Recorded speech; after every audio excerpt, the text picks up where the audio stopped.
It's 25, by the way, here right now. It's 25 degrees in Philly. It's winter. Well, it's not even. This is just right. Lord. Well, hold on here.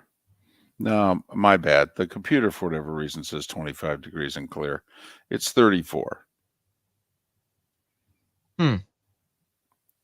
Rocky Run will be great after the show. Spruce you right up, David. We did drive through that part of Philly on the way to the game because traffic, we got rerouted, and we were driving through the section of Philly that he ran through.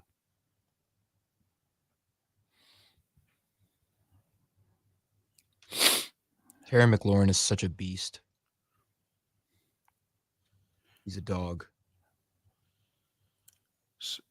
Did anybody see? So the prop bet on Devontae Smith for receiving yards, he was over it. And then they ran that final play. And technically that went in the books as like a catch and then like a minus 14-yard fumble for a touchdown. So his receiving yards became under. Oh my goodness. That was the and then if you teased it and what have you, because 26-21 was 47 and that was over, but say you took 43.5 and teased it up to close to 50, then that killed you also. By the way, you were so right about the call. Touchdown on his birthday. You got to bet it. Yeah, come on. we all saw that coming.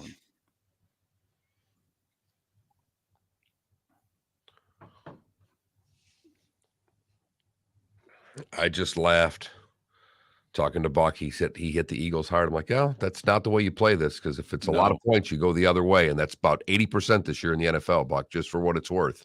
Yep. Like you reminded everybody late in the show, we were talking about it, and you said if it's more than 7, you're supposed to take the points this year. 10 seconds. Just don't even think about it. Just take it. Wise decision. All right, here we go.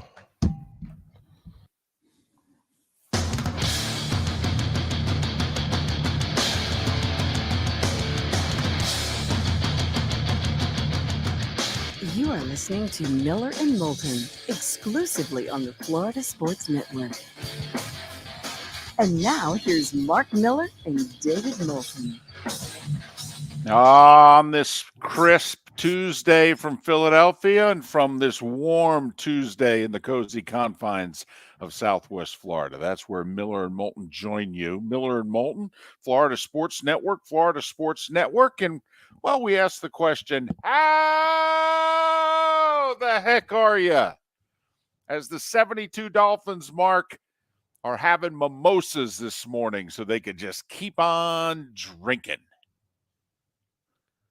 Yep. All the way till Christmas Eve. All these games were all lined up for Philadelphia. Yep. Easy. Routine. Until you quit hanging on to the football. 4 turnovers technically, because you include the last play of the game, it counts as a turnover, but still, we had 3 before that, 2 in the fourth quarter.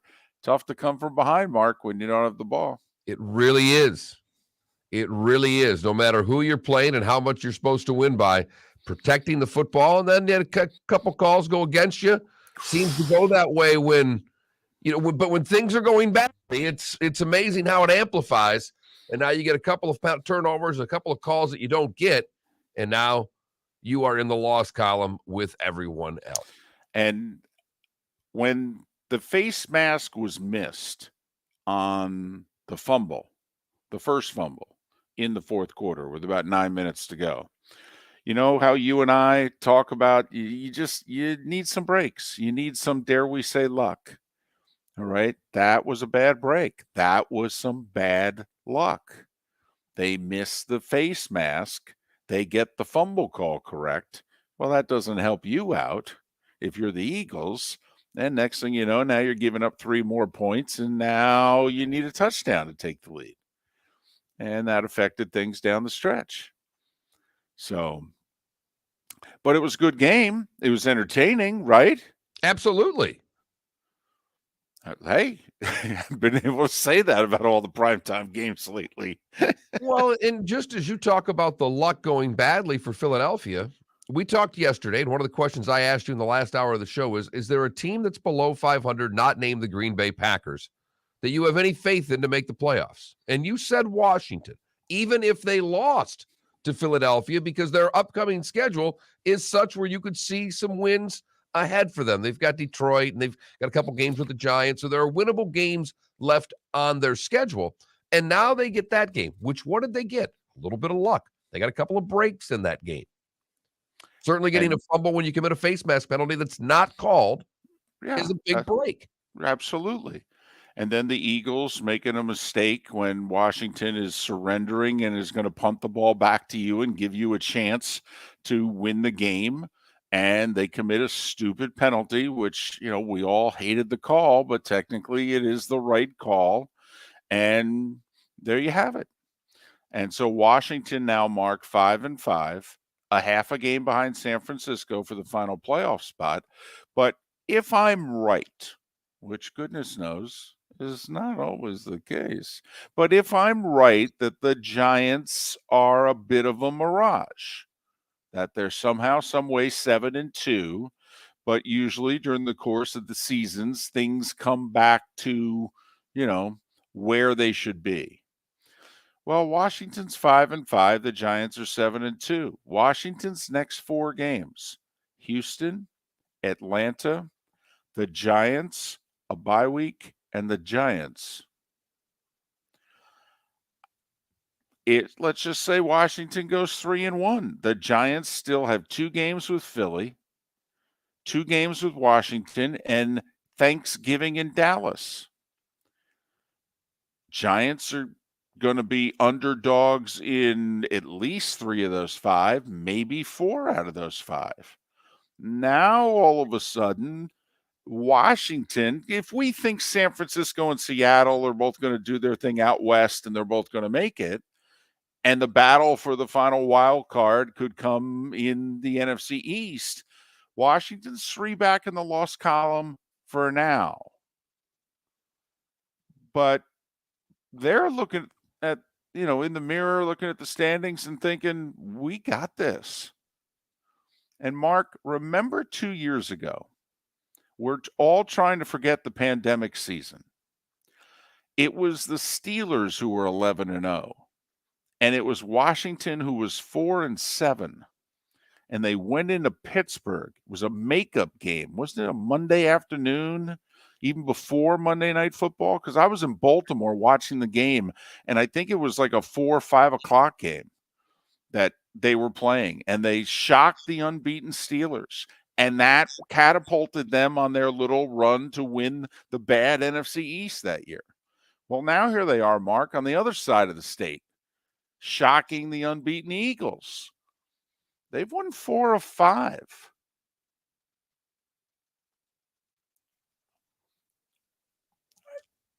They got a little something going on there.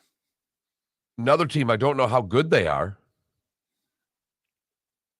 but there's a lot of that in the NFL this year. Right. And, now Washington is saying to the Giants, you know what? You might not be able to sneak in with 8 wins. And you know what? You might not even be able to sneak in with 9. You might have to put a few more up on the board. Might have to get to double figures. So good luck. These divisional games will be everything in both the NFC and AFC East, for that matter. I mean, the divisional games are everything right now.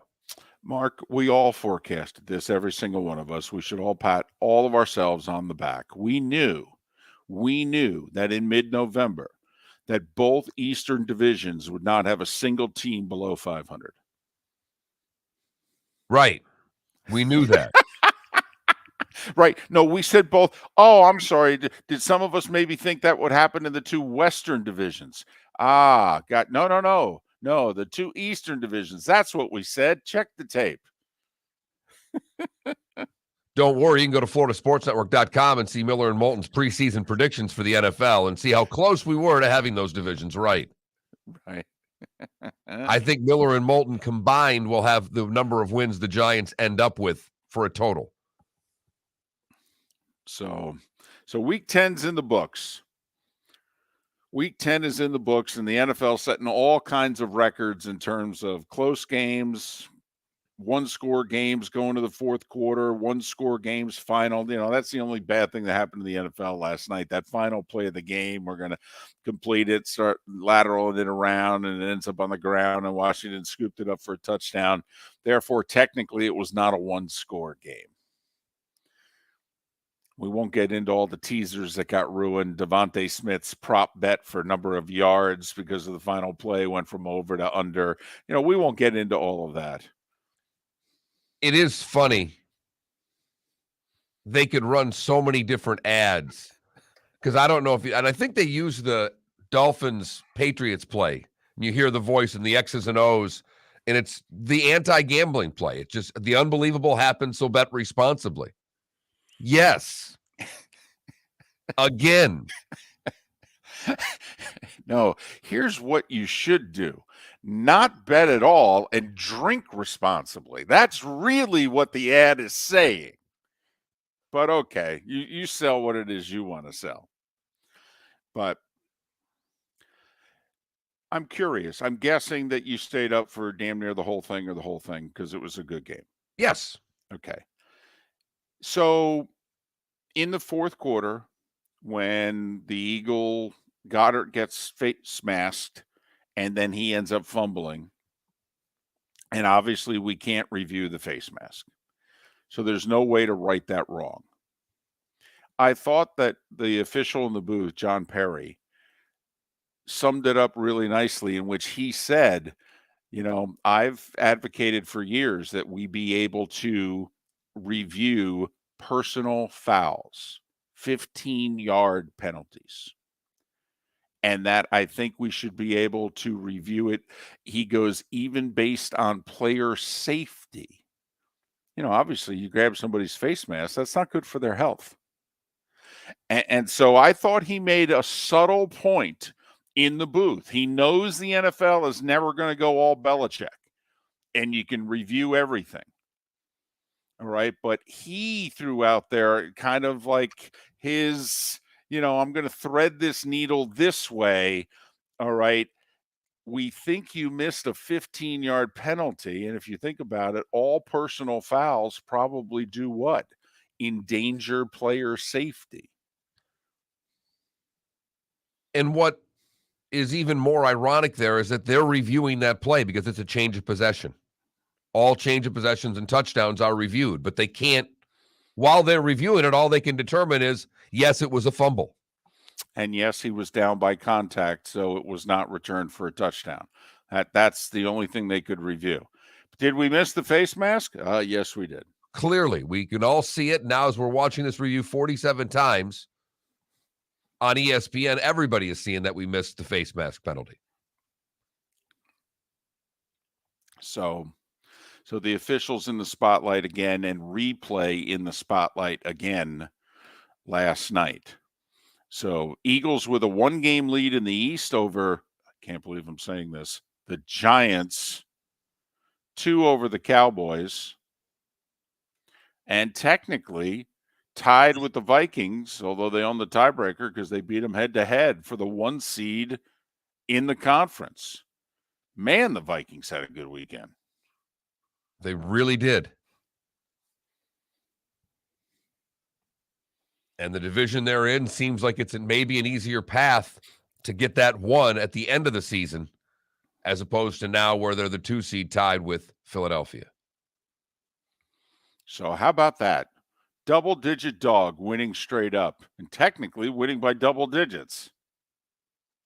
11-point dog? Ha! How about we win by 11? So there. It is the beauty of sports. You know, we were in the booth beforehand, and, you know, none of us thought that Washington was going to win. Some of us thought they were going to play them really tough. And we said, hey, 3 weeks ago, we thought that New England was going to just beat the tar out of Chicago, and Chicago ran it for 250 down their throat. Never know what's going to happen. And then sure enough, boom. And Washington kept running the football early. And in the middle. And late.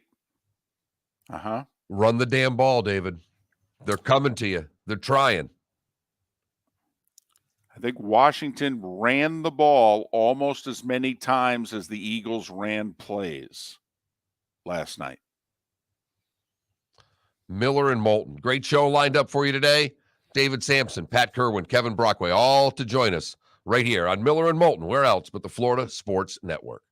David Moulton for Napa Auto Parts, and Napa Filters. Insist on Napa Filters for your vehicles, or if you're a do-it-yourselfer, only buy Napa Filters. Napa has a filter for almost anything on earth that moves, whether it's motorcycles, foreign and domestic cars, vans, SUVs, earth-moving equipment. You get the idea. Napa Auto Parts, Napa Filters. Insist on them for your vehicles, or if you're do-it-yourselfer, only buy Napa Filters. Mark Miller for SWFL Golf Carts, or online, flgolfcarts.com. If you're looking for a golf cart, an e-bike, or an e-motorcycle, go visit Alex and the gang at SWFL Golf Carts. flgolfcarts.com online. Check out their whole inventory. If you're looking for a custom cart, they can take care of you. 2-seater, 4-seater, 6-seater, they've got you covered. E-bikes, nobody better for value and service. E-motorcycles, check them out. Again, flgolfcarts.com. flgolfcarts.com. Ladies and gentlemen, once again. Hi. Excuse me. Hey, the line starts back here. Ma'am, if your party's not here, you're going to have to go around again. If you had the opportunity to avoid all this, wouldn't you? Salt Live is the official transportation provider of the Miller and Moulton Morning Show, making your trip to and from the airport seamless and stress-free. Salt Live is supported with the help of local partners like the Bayfront Inn.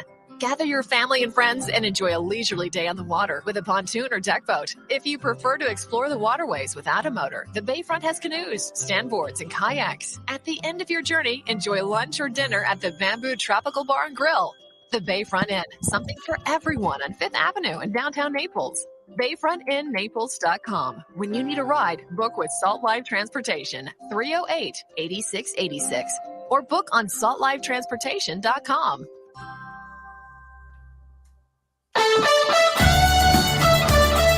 You were listening to Miller and Moulton on the Florida Sports Network.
Mongo, I didn't go on the roof. I went down the street. Kind of grabbed 2 meals.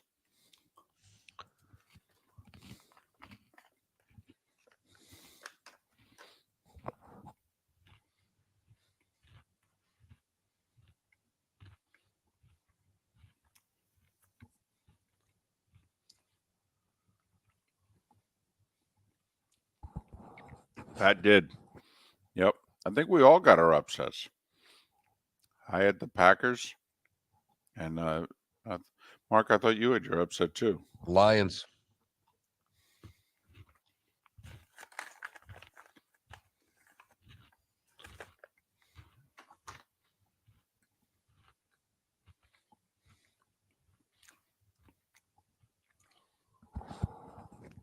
We never showed them on the air, but early fourth quarter, Troy mentioned Lorraine Spita and her meatballs. And he said, Joe, if I can't talk for much longer, it's because, well, I'm working on my third and fourth meatballs.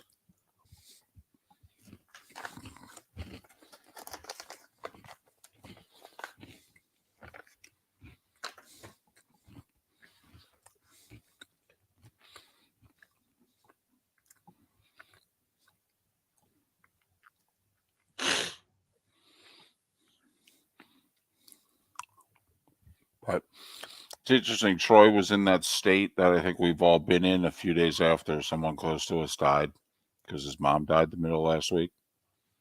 So she was obviously on his mind. And by the way, did anybody see the post game for the Commanders?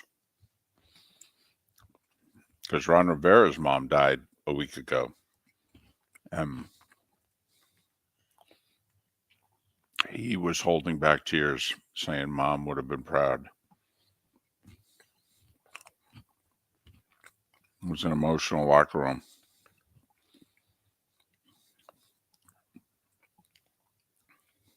Yeah, the meatball, I will say, her meatballs are tremendous, and they're huge. They're the entire palm. It's a really big meatball. I'm not sure I can advocate that. Not just like the middle of the palm. I'm talking about all the way up to the base of the fingers and the wrist. I mean, meatballs. Unbelievable. Meatballs should be the size of a golf ball, not the size of a baseball. It's my personal opinion. You can cut it up. Boy, that could be A full that question. could be a full question. I like it. The size of the meatball. Should a meatball be the size of a golf ball or a baseball? See, personally, I don't mind if it's the size of a softball. Golf ball, baseball, softball. Softball's a meatloaf, for crying out loud. Mhm. It is. 30 seconds.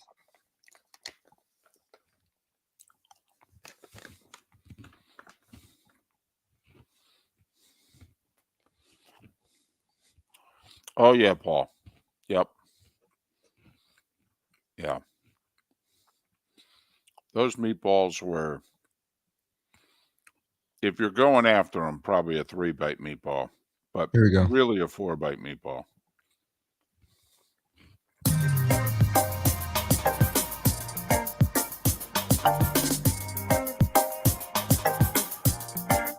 Welcome back to Miller and Moulton, only on the Florida Sports Network.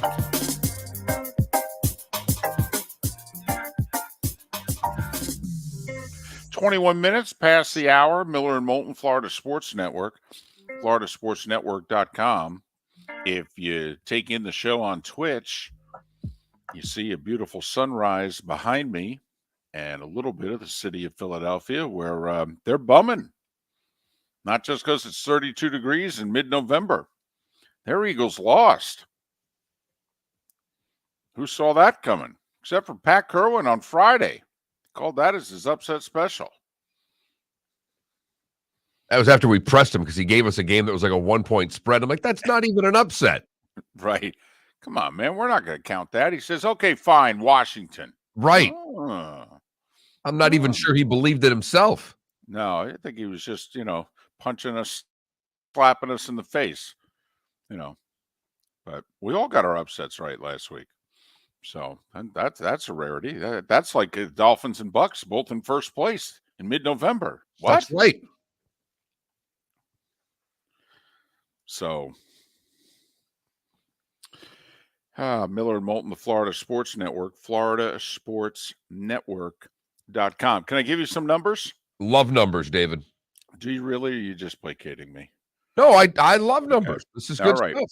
So, so far, and we've talked about, how good has the quality of play been?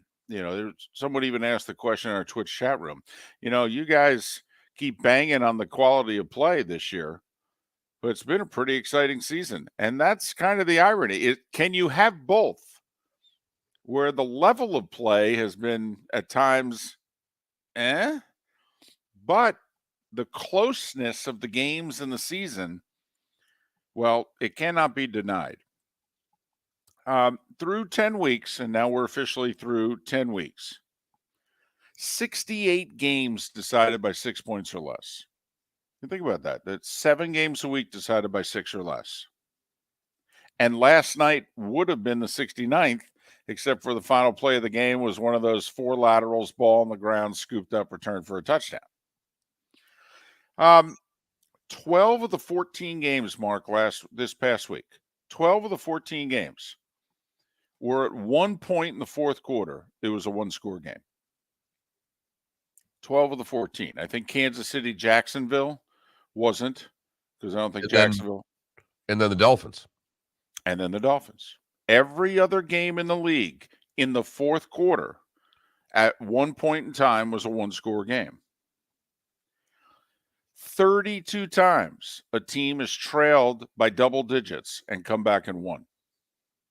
So That's more remarkable than the 68 to me, because Okay. we built on parity, and we see it every week, even though the games sometimes aren't great quality games. The fact that we've had these big comebacks, that's, I think, even more entertaining sometimes than the close games, if you will. And going back to the 12 of the 14 games this past week were one-score games at some point in the fourth quarter. 116 games this year have fit that criteria. Well, 10 weeks, do the math. That's 11.6 games every week are a one-score game in the fourth quarter. Now, we're into bye weeks and have been for a little while. You start the year, you got 16 games, and then, on average, you're settling in at around 14 games a week. But, 11 and a half games a week are one-score games in the fourth quarter. I mean, that's, Pete Rozelle sitting up there, going, guys, what did I tell you? This is what you want. This works. And Mark, we mentioned the 32 times that a team's trailed by double digits and come back and won, which is the most through 10 weeks in any season ever. Well, Mark, 47 times now a team has come back to win after trailing in the fourth quarter through 10 weeks. So you get almost 5 of those a week. That's tied for the most ever. So, yeah, Miller and Moulton have banged on the product in terms of the quality of it. But in terms of the closeness of it, it's arguably the best start to an NFL season ever in that regard. Which one do you think it is? Or is it both? I mean, that's really, do you, how much is the quality down? How much is that affecting the entertainment value? Because if the games are this close, it's really not affecting the entertainment value. Maybe affecting it in the first half, maybe affecting part of it, but it's certainly not affecting the drama, which is what people want to see. Well, and for me, Mark, it has not affected it much at all. But I sensed from a lot of people, because I don't play fantasy, a majority of NFL fans, they say about 60% of NFL fans are playing fantasy football. Well, the first 5-6 games of the year was a struggle for fantasy players because there was no scoring, and no scoring for the people who normally do the scoring. And if you think about it, you put together a real team, and the people that you need to be your guys are not your guys, you're probably not doing well. Well, you put together your fantasy team and your go-to guys are giving you 5 points.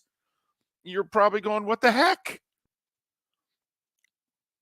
But it didn't, me, Mark, I mean, I'll take 17-16 mid-fourth quarter every week. I love that. I love it when a first down is significant. And when you're 38-35 or, higher, first downs aren't significant. It's just a matter of, can you get a stop there before the goal line? No, it's what teams are doing to the Bills in the second half now. Run it between the 20s. Do whatever you want between the 20s, and we'll slow you down when you get in the red zone, because you're having a problem scoring touchdowns right now. Yeah, what have they gone, like 4 or 5 weeks where they have not scored a touchdown in the second half or overtime of games? It's remarkable. But so there's some numbers behind, hey, how good has this season been? It seems like all the games are close. Yeah. Yeah. About 75, 80% of them were one-score games in the fourth quarter. That's remarkable. Now do your power rankings, NFL fan. Now how you going to stack this up? The Bills lose. The Eagles lose. Who is it that you're banking on? Is it the Chiefs again? Funny how this league changes week to week, David. You know who I felt badly for? Because he was in position. Like Tua has his detractors, and you would like to think in the last 3 or 4 weeks that, a lot of those detractors are like, okay, I was wrong. I mean, they haven't admitted it to us, but you'd like to think maybe, their best bud, they've kind of said, yeah, I might have got that one wrong. But, if there is a knock on the Eagles, if there is a question about the Eagles, it's whether or not the quarterback is ultimately good enough. And can the quarterback, when they're down 6 and they need that touchdown drive in the fourth quarter, can he take them down the field? And both times he kind of had the drive snatched from him. He hits Goddard for a first down. And he fumbles after the face mask doesn't get called. Then they get the ball back. There he's down 5. He looks off the safety, throws, hits the guy for the bomb. They're in the red zone. Fumble. A perfect throw, by the way. Yes. A perfect throw. There's nothing you can say about Jalen Hurts on these drives. It wasn't him. And they're going to have 1st and 10 at the 17, and we all know they're going to pound that sucker in, and the Eagles are going to take the lead, and Jalen Hurts is going to look around and go, okay, did you guys have anything else for me? Okay. And so I felt a little bit, I thought, wow, Jalen's like 2 plays away from really just shutting everybody up. Basically, Jalen's looking at everybody going, I'll see you in January. And he should have got another chance if not for the personal foul penalty.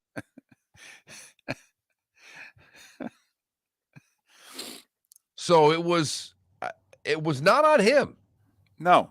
Even though he had a turnover in the game. But yeah. Miller and Moulton. The starting 5 coming up on the other side. We'll catch up with everything else that you missed from last night in sports right here on the Florida Sports Network.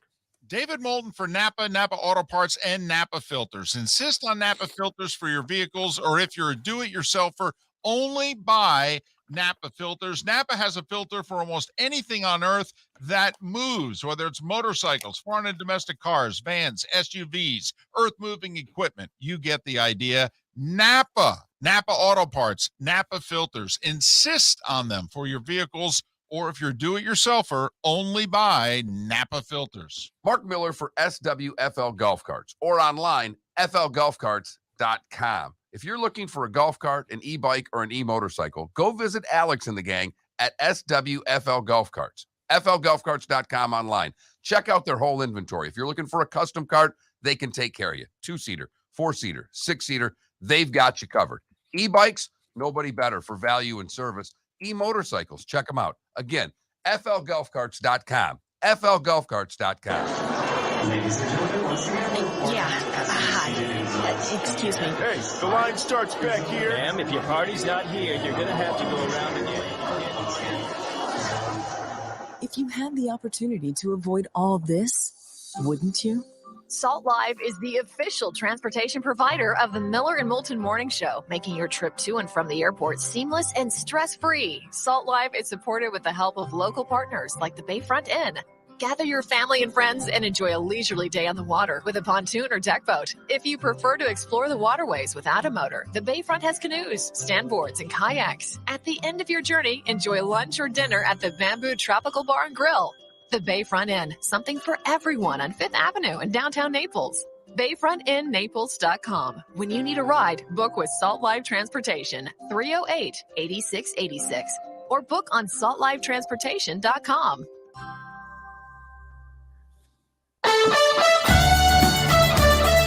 You were listening to Miller and Moulton on the Florida Sports Network.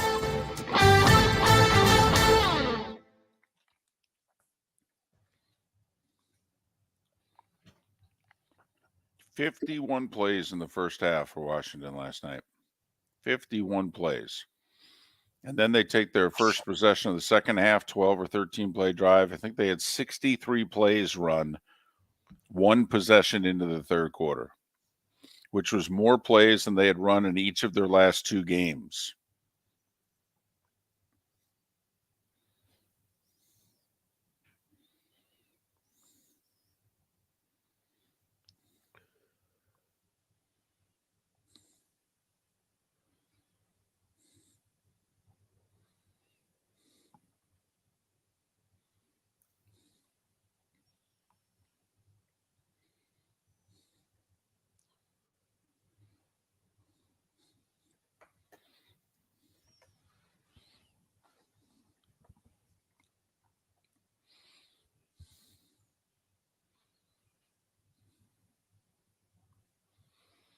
Oh, RCB, I'm glad you liked it.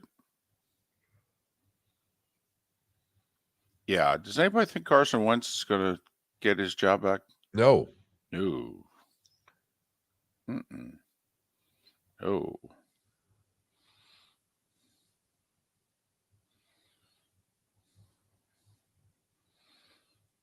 Even though Heineke, I thought Troy summed him up really well. You know, you like him. He runs around. He makes plays. He makes 2 throws a game in which he makes you pull your hair out. Did it again last night.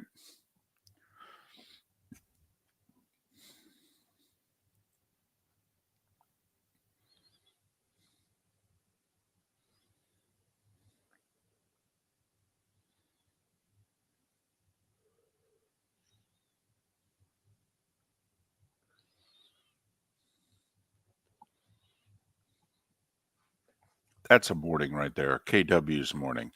Hey, guys, how are you? Show sounds good. I'm going to go away for an hour and go fishing. I'll be back. Okay. Oh, there you go. That's a morning. Mark, wouldn't you like you come in, do the monologue, go out back, go fishing, Yeah, come back for David Samson at 7:38? I like it.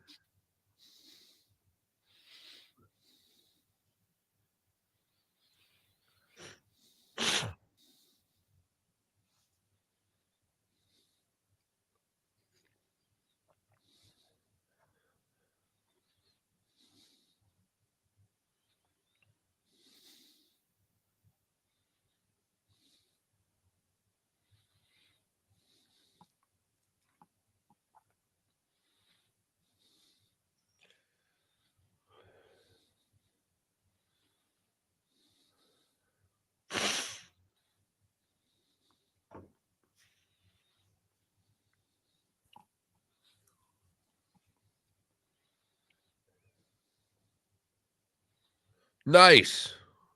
Nice, wow. Barry. That's what you said you were going to do. So how do you like it, Bray? Is that working for you?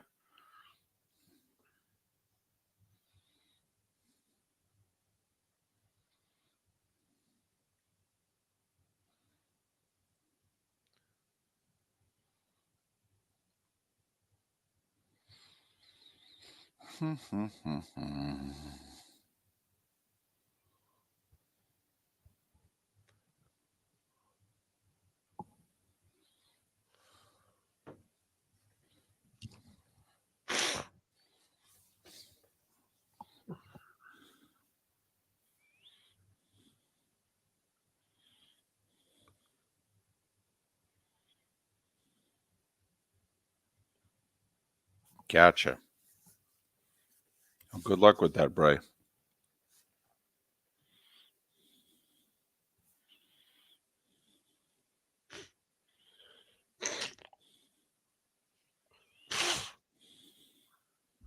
Anybody else laugh every time they see those copper, whatever things Favre used to advertise? And he's no longer advertising those. No, tough to find a Favre commercial, radio or television these days. Yeah. Here we go.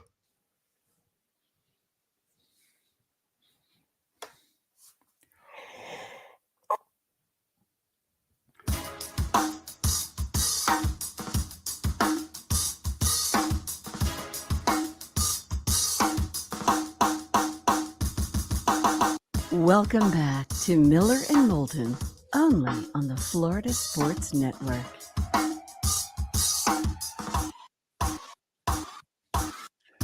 "22 minutes before the hour, Miller and Moulton, Florida Sports Network, floridasportsnetwork.com. David Samson is a glutton for punishment. He wants on the show. I love when guests book themselves. He texted me. He said, "Hey, are we doing this?" We're like, "Well, don't want to take advantage of you. You just got back. You're traveling the world, And he literally text, "I want to own 738 on Tuesdays." Done. And I told him I didn't realize it was for sale, but how about $1? We'll even pay you the $1. How Right. about that? Right. So, he doesn't let his agent know that he's doing our show. And, okay, it works for us. So David Samson, 1 hour from now, Pat Kirwan in about 80 minutes. Nothing going on in the sports world to talk to the two of them about, but I don't know. We'll think of something. Time now for The Starting Five. 5 stories you need to know. It's the Starting Five on Miller and Moulton. Here's number 1. Washington went into Philadelphia and upset the Eagles. Forced 4 turnovers, technically. Final play of the game, 6 laterals, ended up on the ground, returned for a touchdown. 3 of the turnovers in the fourth quarter. Held the Eagles to 264 yards total. Ran 34 more plays than did the Eagles. 81-47. Washington's won 4 of 5. They're 5-5. Don't look now. They're very much in the playoff chase. Eagles are 8-1. Washington goes to Houston next. Philadelphia goes to Indianapolis.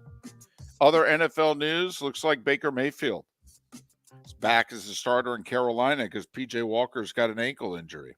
In fact, P.J. is not even going to be active for their game this coming Sunday against Baltimore. Sam Darnold will be the backup. So how about that, Mark? The first and third overall picks of the draft just 4 years ago are the starter and the backup in Carolina.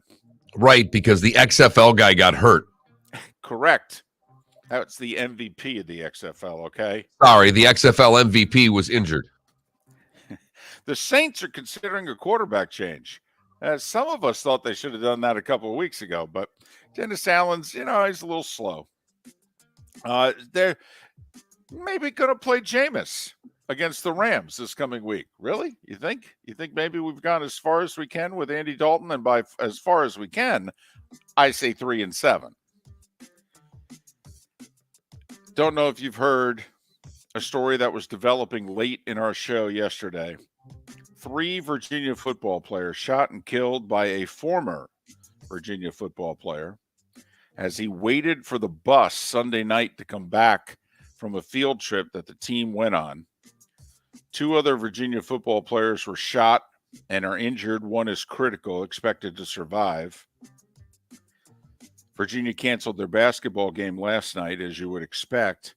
As of now, the football team's game this Saturday is scheduled at home against Coastal Carolina. I don't know. I don't think he can play. I can't imagine they play it. I'd be surprised if they play against Virginia Tech in 2 weeks, David. Major League Baseball news. The Marlins named Caroline O'Connor the president of business operations. They have clearly set a line of demarcation. Kim Ang will handle everything on the field. Caroline O'Connor will handle everything off the field. This is Derek Jeter's legacy. He hired them both. Now, he hired O'Connor, and she was promoted all the way to COO under Jeter. But now the Marlins become the first major U.S. American sports franchise in every way, business and on the field, to be run by women. Seattle's Julio Rodriguez named Rookie of the Year. Atlanta's Michael Harris, hell of a story. He played only like 28 games above Double-A in his whole career. They promoted him from Double-A in late May because their center fielders were horrible. He hits like 20 homers, steals 20 bases in 4.5 months. edged out his teammate, their striker, the pitcher, to win Rookie of the Year. Cubs released Jason Hayward. 33-year-old had 1 year left on that $23 million a year contract. Puig is pleading guilty to federal charges of lying about illegal gambling. He did not bet on baseball, though. Even the feds say we have no proof that he bet on baseball. But we do have proof that he bet on tennis, football, and hoops. And he wasn't good at it either. Apparently, he was down $300,000 at one point. Paid off about $200,000 worth of the debts. And then the illegal gambling operation said, oh, okay, you can go back to gambling. And he made like 800 more bets before he finally got caught. He's playing halfway around the world. I don't think he's ever going to be back in the majors. And the Rays made a little bit of news yesterday by releasing Brendan McKay, former first-round pick. He's a guy who could pitch and play first, but he had Tommy John surgery. He's out for at least another year, and so they released him. And the Rays, Mark, are reportedly going to make a bunch of deals between now and this afternoon because the whole Rule 5 thing, the young players who can get claimed by other teams, and then if you keep them on the roster for the full year, they're yours. Well, it looks like the Rays are selling off some of their major leaguers because they like the guys they have in the minors better, and they want to be able to keep them. That's their modus operandi. That's what they do. So, I mean, not much different for the Rays. They're keeping the young guys and getting rid of every player they can. It's the way they run their business, and it works. College hoops, if you will. First off, tonight in college football, the playoff committee will release the top four is going to stay the same: Georgia, Ohio State, Michigan, TCU. Tennessee will remain 5. It's just a matter of, what happens after that. Is it LSU or USC at 6, et cetera, et cetera? The Clemson and North Carolina have a chance. But West Virginia fired their athletic director, Shane Lyons, yesterday. So you know what that means. Some prominent coach is getting fired because they're going to bring in a new AD. And so it's probably going to be the football coach. He's had a losing record, and even though they just beat Oklahoma last weekend. College basketball last night, Mark, in state, UCF, a winner over Western Illinois by 33. Bethune-Cookman won by 14. But Florida gets beat at home by FAU. First time the Owls have ever beaten the Gators. Troy beats Florida State. Leonard Hamilton's team's got a bunch of injuries. They're 0-3. And South Florida's 0-3 because Stetson did it again. The Hatters had a 10-point halftime lead and held off the Bulls 68-67. They own Florida. Stetson right now might be, if we did a Florida college basketball power index, the Hatters might be number 1. So there. NBA last night, Mark, Felipe might be lying whenever he mentions, the Washington-Philadelphia football game, because I really don't know if he was paying attention to it, because the Heat beat the Suns 113-112. With a huge fourth quarter comeback. Adebayo with 30, Jimmy Butler with a block on Booker with the game on the line late. Heat now back at 500 at 7-7, 113-112 against Phoenix. That's worth the price of admission. Charlotte snapped an 8-game slide. They beat Orlando 112-105. The Magic are 4-10. Ooh, Orlando just turned it over again. I think they had like 22 turnovers in the game, something like that. Celtics won their 7th straight. They beat OKC by 4. They're 11-3. And Milwaukee's lost 3 games this year, but 2 of them been to Atlanta. Atlanta went into Milwaukee last night, beat the Bucks by 15, 121-106. Toronto edged Detroit by 4. The Pistons are 3-12. I think they're the worst team in the league. And the Clippers still no Kawhi, but they beat Houston by 16. And Golden State took out some angst against the Spurs. Jordan Poole with 36. Warriors won by 37. They're still 6-8 on the season.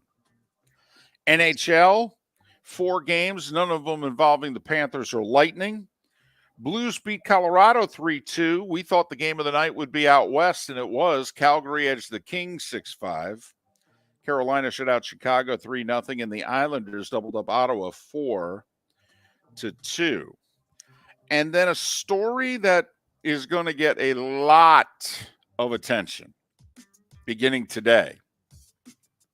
and probably for the next few weeks. Did you see what the U.S. men's national team did? And I think they did it in conjunction with USA Soccer. And it could be taken by either side of the political aisle. You know how, what is it they call it? Is it a crest? Right. That they put, and you put your team logo on, Right. usually above your left breast area there. Well, the U.S. men's national team is, we're red, white, and blue. And so that's kind of, what the crest has been. Well, apparently, they changed the crest. It's got a red stripe in it. It's got a blue stripe in it. But it also then has the rainbow colors in it. And it has clearly been done to support the LGBTQ community. But it's more than that. Because it's also being done, at least this is how it's being interpreted, as a huge middle finger to FIFA and Qatar. This is the U.S.'s way of also saying we shouldn't be playing this tournament here. And so, tell you what we're going to do to tweak you. We're going to wear this publicly. In fact, apparently they changed the signage in their training facility in Qatar. So that instead of just red, white, and blue banners, you've got rainbow banners everywhere. So it's yes, we're in support of LGBTQ, but that's controversial, changing our nation's colors and our crest. But apparently it's also just it's a big middle finger from USA Soccer to FIFA and Qatar. And there's a lot of controversy for a number of reasons. Mark, there's a beer controversy. They don't allow alcohol over there. Well, FIFA said to them, we have this deal with Budweiser. It's a lot of money. We have to have beer sales at these games. And so Qatar, in order to get the cup, relented and said yes. Well, now at the last minute, they're taking the beer, which was prominently displayed at the stadiums and easy to get and what have you. Yeah, they're like sticking the beer sales all in the corner. I don't know how you do that at a stadium, but they're and taking the signage and trying to tear it down and the whole deal. Good luck in that USA England match. So this is going to get discussed. Let's be honest. It doesn't matter whether you think it's good reasoning or you think it's awful reasoning. You change a country's colors to make a point, you're going to get talked about. So, we put the NFL to bed last night. We're going to have a couple of slow news days here, before the NFL starts back up again. I expect we don't have that Georgia runoff for another, 3 weeks. The cable news channels, they got to have something to talk about here. This is what they're going to be talking about. World Cup starts in like 5 days. What's that the U.S. men's national team's wearing? Oh, yeah, they're wearing the rainbow colors. Why? Glad you asked. And that, Mark, was... That was the starting five every weekday morning at this time on Miller and Moulton.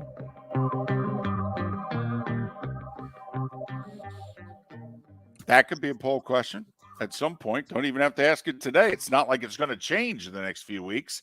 Could ask it any day in the next couple of weeks. Very interesting. Yeah. You know me, when we've gone to the Olympics and we've added light blue to our colors, I've always been against that. We're red, white, and blue. This has nothing to do with right. You can be any sort of human rights. The United States is red, white, and blue. Those are our colors. Correct. I imagine there will be some fans that'll be like, don't get me wrong, I'm very pro, the LGBTQ causes and what have you, but I still think that we should have kept, the crest. But then when you get into making a bigger point, the there'll even be some people go, I'm not in support of what they did, but I kind of am in support of why they did it. Nothing like it. Oh, really? This is our way of giving the middle finger to Qatar and FIFA. You know what? Okay. Maybe they could have supported the beer community and put a big mug of beer on the back of it. Maybe that's next.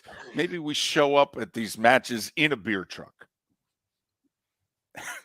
A rainbow beer truck, but that's a whole other. There you go.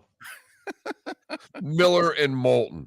David Samson will join us in about 40 minutes right here on the Florida Sports Network.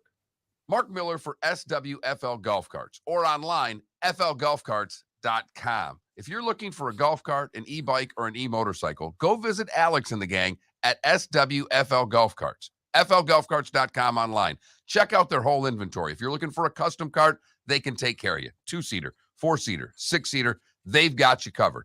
E-bikes, nobody better for value and service. E-motorcycles, check them out. Again, flgolfcarts.com. flgolfcarts.com. David Moulton for Napa Auto Parts, and Napa Filters. Insist on Napa filters for your vehicles, or if you're a do-it-yourselfer, only buy Napa filters. Napa has a filter for almost anything on earth that moves, whether it's motorcycles, foreign and domestic cars, vans, SUVs, earth-moving equipment. You get the idea. Napa Auto Parts, Napa filters. Insist on them for your vehicles, or if you're do-it-yourselfer, only buy Napa filters.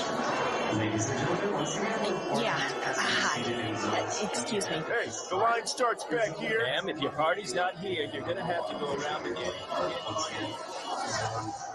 If you had the opportunity to avoid all this, wouldn't you? Salt Live is the official transportation provider of the Miller and Moulton Morning Show, making your trip to and from the airport seamless and stress-free. Salt Live is supported with the help of local partners like the Bayfront Inn. Gather your family and friends and enjoy a leisurely day on the water with a pontoon or deck boat. If you prefer to explore the waterways without a motor, the Bayfront has canoes, standboards, and kayaks. At the end of your journey, enjoy lunch or dinner at the Bamboo Tropical Bar and Grill. The Bayfront Inn, something for everyone on 5th Avenue in downtown Naples. BayfrontInNaples.com. When you need a ride, book with Salt Live Transportation, 308-8686, or book on saltlivetransportation.com.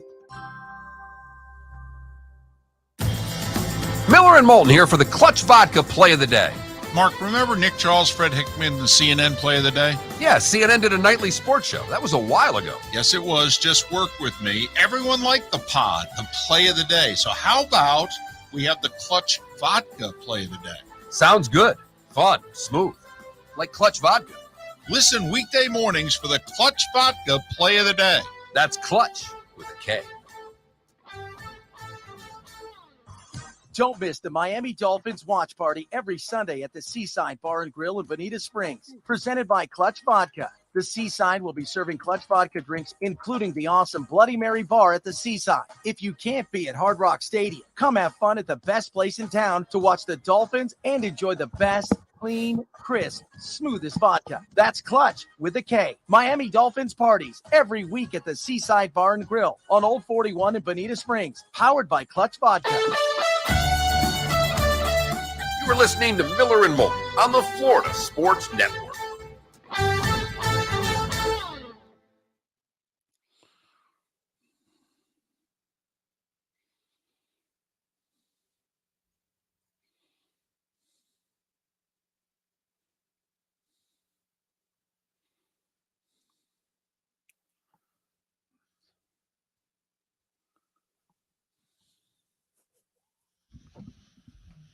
Whew. Actually, it's a question I wanted to answer. DC, the difference between, first off, hockey has their award show in Vegas? And so the players all want to go there. Plus, hockey players are different. They care about the sport more than they care about themselves. They're the only professional athlete that I think feels that way. But, the only reason that the NFL is able to get away with its award show is that they have it Super Bowl week at the site of the Super Bowl. Otherwise, nobody'd be there. So they're all in town doing something promotionally for the game. And DC, I think if you want to have a baseball award show, I think the problem is none of the players are going to want to go.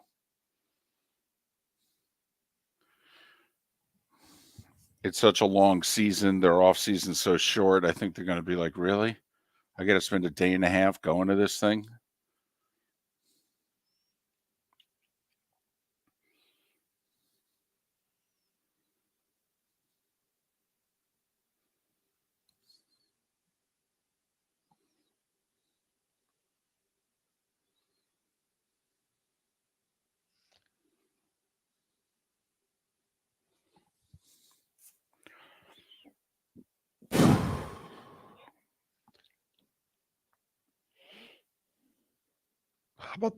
How about the Commanders basically on a commercial flight last night?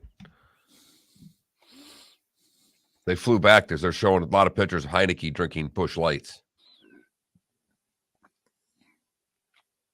Out of a garbage can on a commercial, like basically look like he's sitting in coach.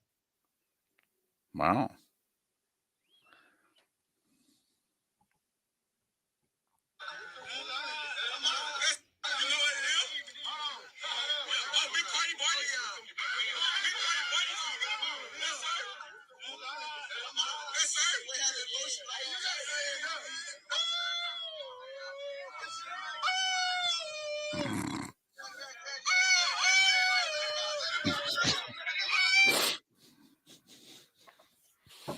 That's all the stuff that all the athletes miss more than anything. That's the stuff they miss more than playing. Hell yes. Playing's hard. Practice is hard. Get beat up.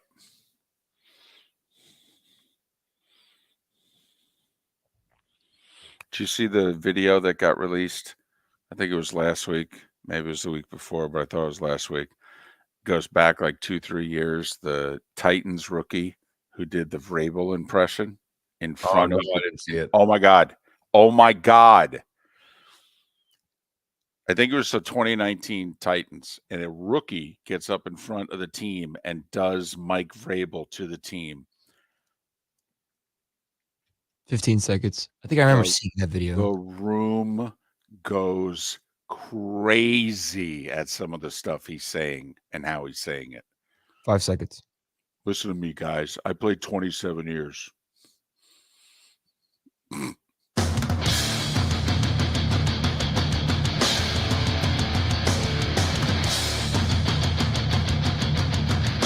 You are listening to Miller and Moulton, exclusively on the Florida Sports Network. And now here's Mark Miller and David Moulton. Hour number 2 of Miller and Moulton on this Tuesday, week 10 in the books in the NFL, and it ends with a stunner. There are no more unbeatens. The 72 Dolphins live on. Washington beats Philadelphia by 11 as they scored on one of those crazy lateral fumbles on the final play of the game, which may have affected a few bets. Over-under teasers, prop bets on Devontae Smith's yardage, etc. But the important one, Washington 32, Philadelphia 21. 11-point dog wins by 11. Commanders very much in the playoff race in the NFC. They're out as of today at 5-5, but they're a half a game back of the Niners for the final playoff spot. Eagles still the division leaders, still the 1 seed in the NFC. But now they're 8-1. And now we can stop all that talk about when are the Eagles going to lose. We know the answer, November 14th. I actually think this is a good thing for the Eagles down the road. I think the pressure of playing undefeated is unbelievable in that league, and the talk that would have started and maybe guys playing through an injury that they might not have because of it or any other reason. I just think this takes a little pressure off the Eagles, will refocus them. A loss can humble you, and the way they lost will humble them, turning the ball over with silly, stupid mistakes and penalties. I think this is an easy game for the Eagles to, not that there was a ship that had to be righted, but an easy game for them to get past and move on. And I actually think this is fine. Well, and also something happened to them last night, which had not really happened to them all year. And I don't just mean on the scoreboard, but a team lined up with them and challenged them physically and said, yeah, we know you're deep along the defensive line. We don't care. We're going to run it. We're going to run it in between the tackles, by the way. And remember, just little things. What happened a week ago or 2 weeks ago? Because I think the Eagles had a bye week, or 10 days ago. The Eagles hadn't played since the Thursday night, so they hadn't played in 11 days. But Jordan Davis got hurt, the big kid from Georgia. Now, granted, he was a depth piece on that line, but a team like Washington, Jordan Davis would have gotten 30, 40 snaps against. Yeah, they don't have him. He's out for the year. Then Sweat gets hurt early last night, and even though he comes back into the game, he missed over a quarter of action. And now all of a sudden, they went out and got Quinn, but he's more a pass rusher than a run defender. And so Washington, just like Green Bay did to Buffalo a couple weeks ago and other teams have done, Green Bay did to Dallas on Sunday. Kind of like, yeah, we know you're good, but you know what? We're not going to back down. We're just going to take it right at you there, big fella, and see what you got. And Mark, it's funny. I just keep thinking about Chuck Noll. When they said he was old and the game had passed him by, and he said, well, when it's about something other than blocking and tackling, let me know. And I think that was 1989 that he said that. Well, this is a cyclical game, and this year, while we talked about, you gave all those numbers of the closeness, the scoring has been down, unders have been the play, so it gets people thinking that it's a different style of football, and teams are running the ball more. We're seeing teams trying to dominate the line of scrimmage in the NFL, and we've not seen that be the main way to play the game. It's throw the ball, spread them out, trick them. And we've been talking about it for a couple of years. When you're trying to get quicker defensive linemen, trying to get more speed, at some point, do you just rush against them? And that's what we're starting to see with some teams being able to be a little more dominant running the football. You've heard Pat Kirwan talk about it's one thing to run the ball. It's another thing to run the ball when you're losing. And how many coaches and teams can remain patient. And if you're really into game flow, which Dr. Roto talks about, you really need to pay attention to for fantasy purposes. Mark, how many times, particularly this year, I've noticed it anyway, that when teams fall behind by 2 scores, the smart ones go to the run. I mean, the Raiders were up 17 on the Chiefs in a Monday Night Football game we did, and it was second quarter. Andy Reid and the Chiefs got back in the game, not putting Mahomes in the shotgun and going 5 wide. They actually went 2 tight ends and ran the damn ball. Got a couple first downs, softened the defense up. Then they could do whatever the heck they want. After they scored the touchdown, they got the ball again. You know what they did? They did the same damn thing. What did Tampa do this past week?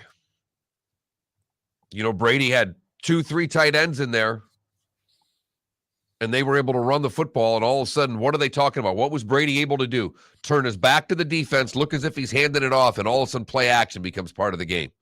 But you can't have play action unless you can develop a running game, and they were able to do it last week. I mean, didn't Aaron Rodgers throw 20 passes Sunday? 20. And yet, didn't he throw 4 touchdowns? I mean, he threw 3 to Watson. I mean, they weren't struggling to make a big pass play. They were just being very deliberate in setting it up. And what they do, down 14 late third quarter when they got the ball back, they kept running it. So it's interesting how the return of the running game, that may not be exciting. That may not be good necessarily in fantasy. I don't know. But, man, it makes for winning football. I mean, how many times when Philadelphia knew Washington was going to run the ball in the second and third quarter, did Washington line up on 1st and 10 and run it right at them for 5? Game gets real easy second and 5. Even for Taylor Heineke, and he's got 1 wide receiver. He's got no tight ends and 1 wide receiver, basically. But you give him 5 yards running the ball on first down, and you know what? He can run any damn thing he wants.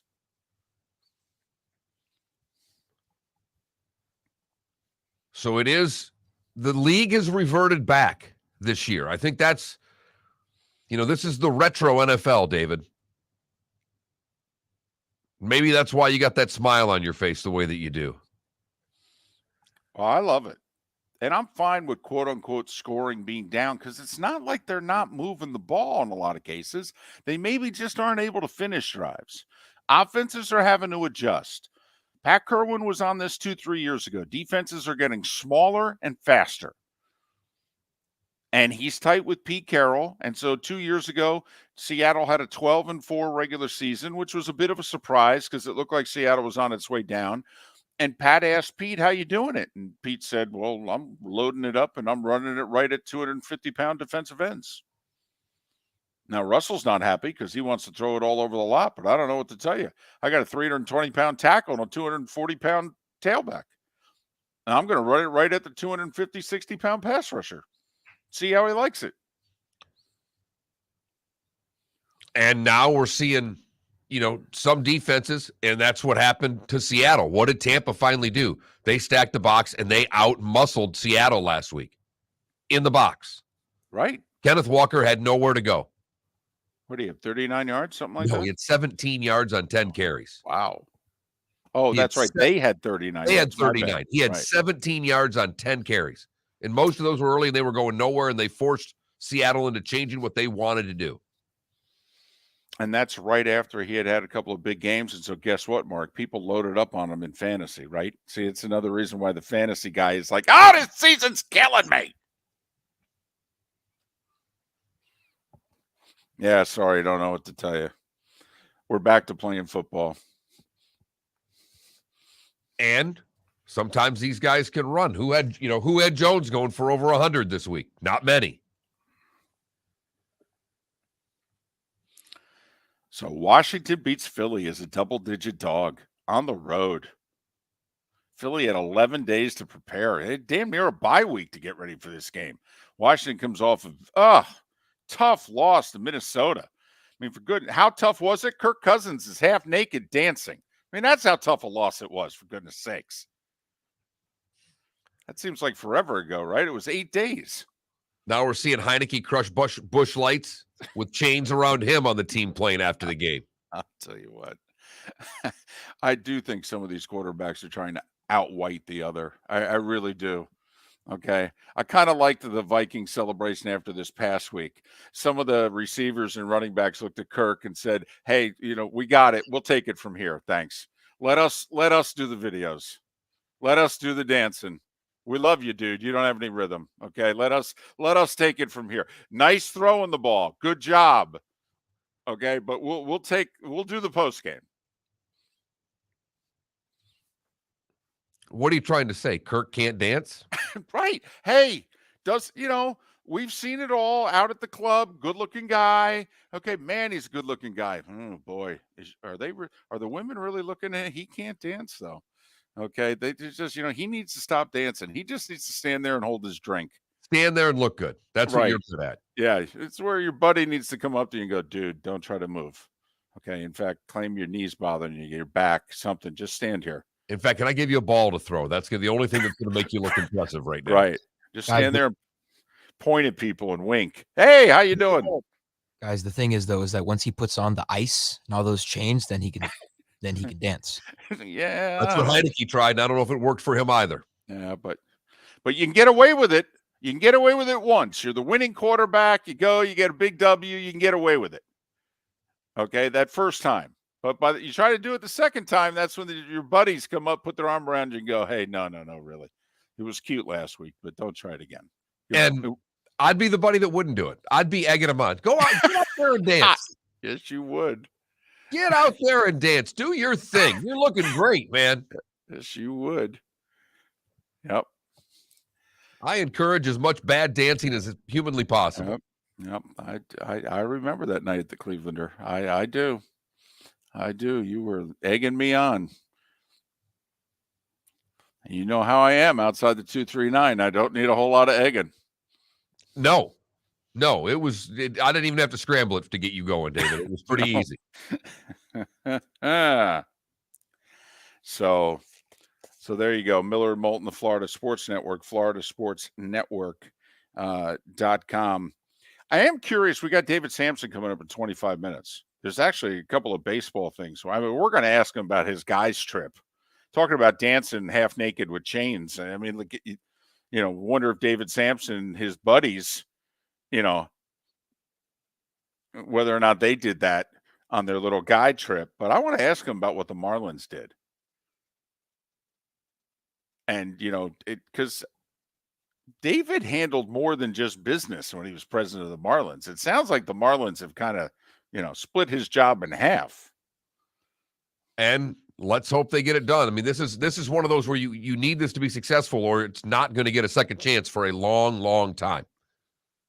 They put everything there. You got a woman president, you got a woman CEO, basically, one running the business, one running the team. Golfers, are you bored of the same old driving range warm-up routine that's not getting you the results that you want on the course? Power up your golf swing by adding resistance bands to your range sessions with the Orange Whip Golf's Power Strap Kit. Featuring band attachments to your feet and hips, Power Strap resistance training will boost club head speed, increase power, improve flexibility, all with just a few swings. Buy a Power Strap Kit today. Go to orangewhipgolf.com and use code Miller10 to receive an additional 10% off the already great price of $119. Yeah. Hi. Excuse me. Hey, the line starts back here. Ma'am, if your party's not here, you're gonna have to go around again. If you had the opportunity to avoid all this, wouldn't you? Salt Live is the official transportation provider of the Miller and Moulton Morning Show, making your trip to and from the airport seamless and stress-free. Salt Live is supported with the help of local partners like the Bayfront Inn. Gather your family and friends and enjoy a leisurely day on the water with a pontoon or deck boat. If you prefer to explore the waterways without a motor, the Bayfront has canoes, standboards, and kayaks. At the end of your journey, enjoy lunch or dinner at the Bamboo Tropical Bar and Grill. The Bayfront Inn, something for everyone on 5th Avenue in downtown Naples. BayfrontInNaples.com. When you need a ride, book with Salt Live Transportation, 308-8686, or book on saltlivetransportation.com. Mark Miller for SWFL Golf Carts, or online, flgolfcarts.com. If you're looking for a golf cart, an e-bike, or an e-motorcycle, go visit Alex and the gang at SWFL Golf Carts. flgolfcarts.com online. Check out their whole inventory. If you're looking for a custom cart, they can take care of you. 2-seater, 4-seater, 6-seater, they've got you covered. E-bikes, nobody better for value and service. E-motorcycles, check them out. Again, flgolfcarts.com. flgolfcarts.com. You were listening to Miller and Moulton on the Florida Sports Network.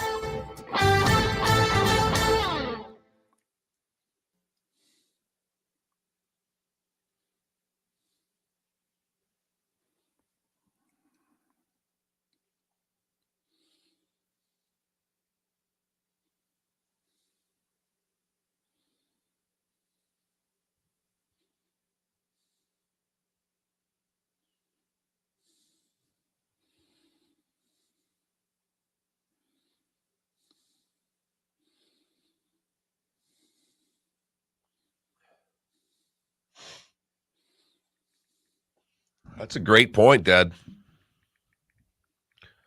Apparently, you're going to get loose when you come back here now. You're 100 miles from home when you come back to the 239, David. Wait, how far? It says now that you're in Duval, you can come down to the 239 and let loose. That is true. That is true.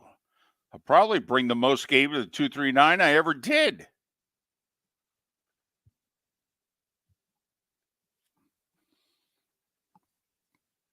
Klecko Patino did have all that talent. They went to 3 straight championship games.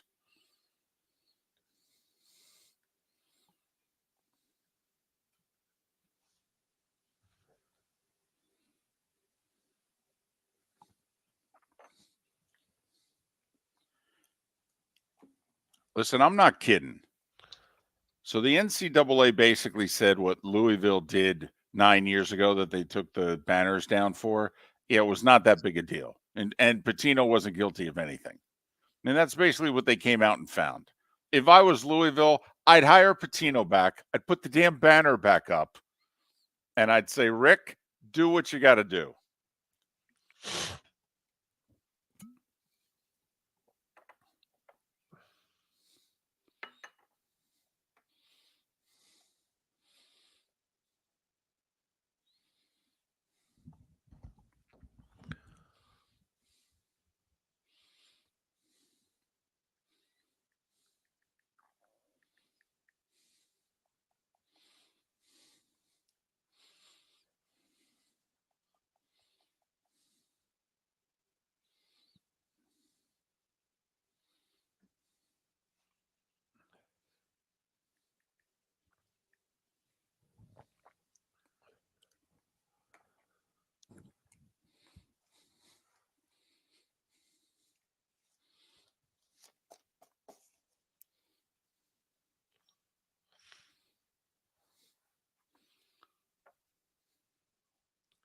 You all set here, Felipe?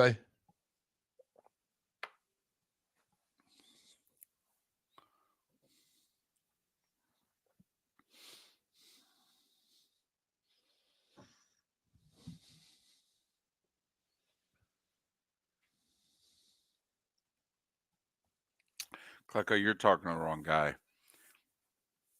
I think if the talent is close to even, Rick Pitino beats everybody like a drum. I'm such a huge Pitino guy.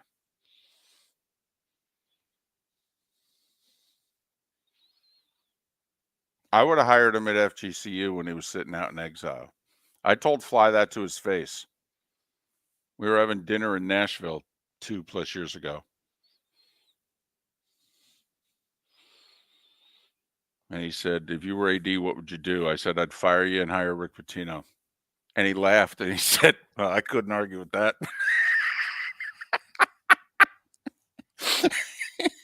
He goes, man, getting replaced by Rick Pitino, that's actually, you know. Where is Fly? Fly is an assistant at Missouri.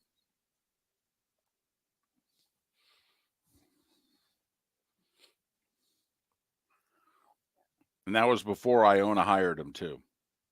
Like, at the time we were having dinner, nobody would touch Pitino. And he was living in Fort Lauderdale. So...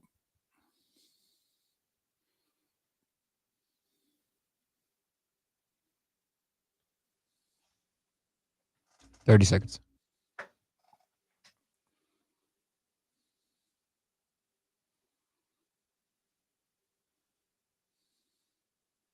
I'll tell you what, Calipari's getting a lot of good press with that coal miner story.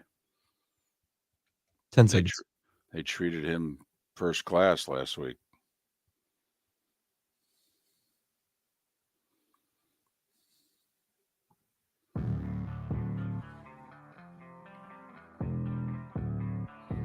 Thanks for listening. And now, more of Miller and Moulton on the Florida Sports Network.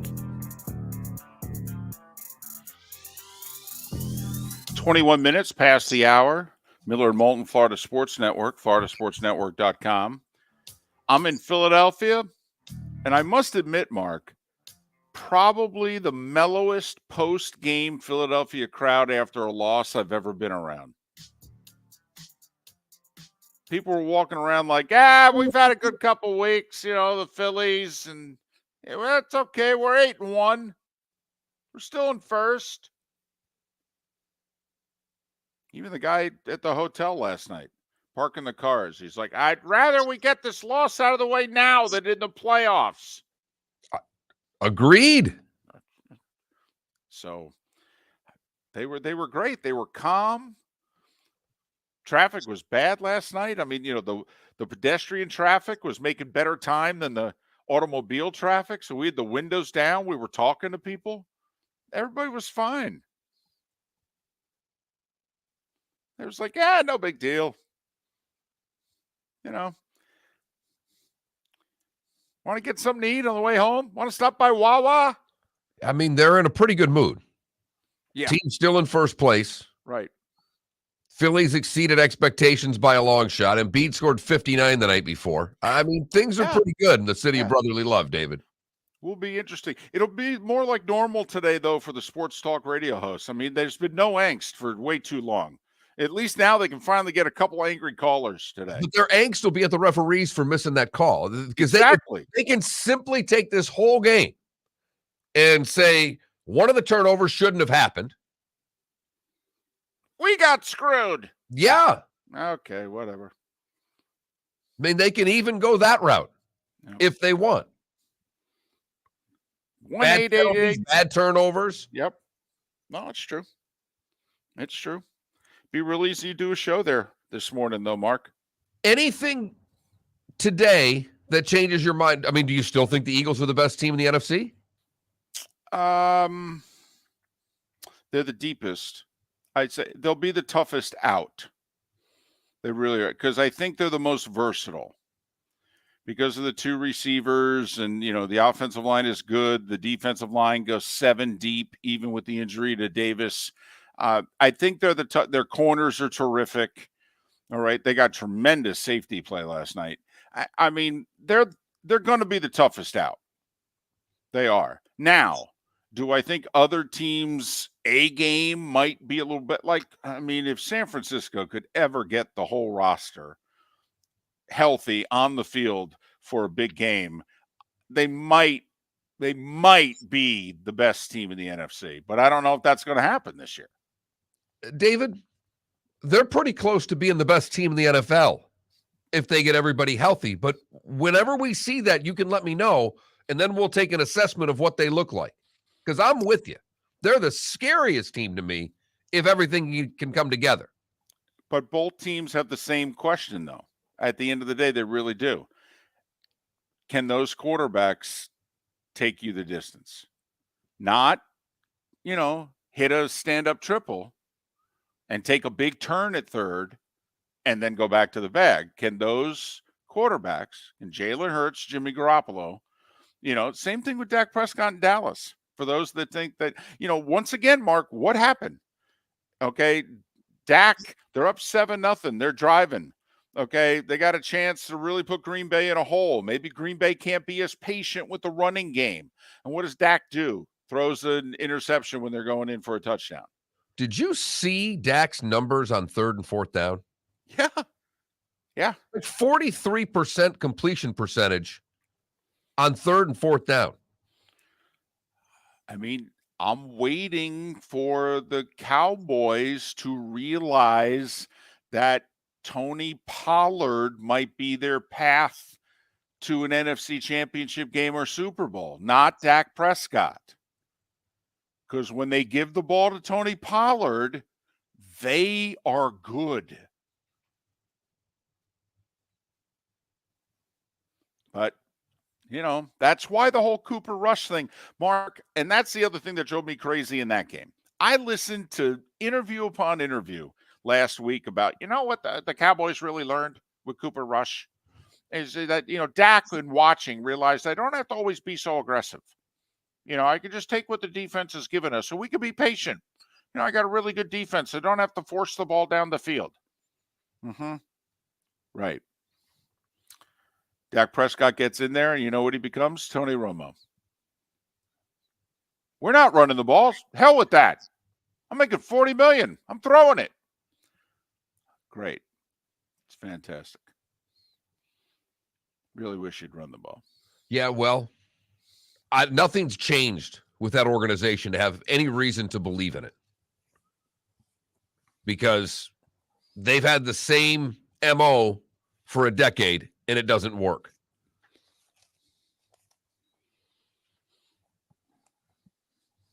So, anyway, got that out of my system. Felt good. I don't know whose impression that was again either. I don't. Wasn't Jera. I will say Dak sounded a little bit like Urkel there. I know. I don't know where it came from, but I just kind of let you go with your voices. And he doesn't sound like that in his commercials. I mean, when he's selling yogurt, he doesn't sound like that. No. Sounds just fine. But I have to admit, with the way he played on 3rd and 4th down against Green Bay, I mean, you have to admit that's how he sounded, right? You were looking at him playing, going, this is probably how he sounds.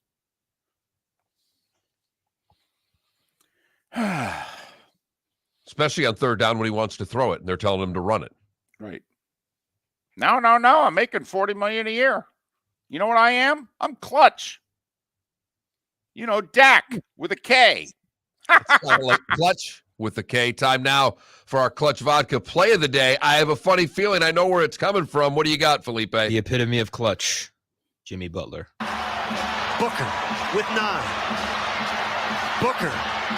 Blocked by Butler. Taken back by Booker. 3 seconds left for the win.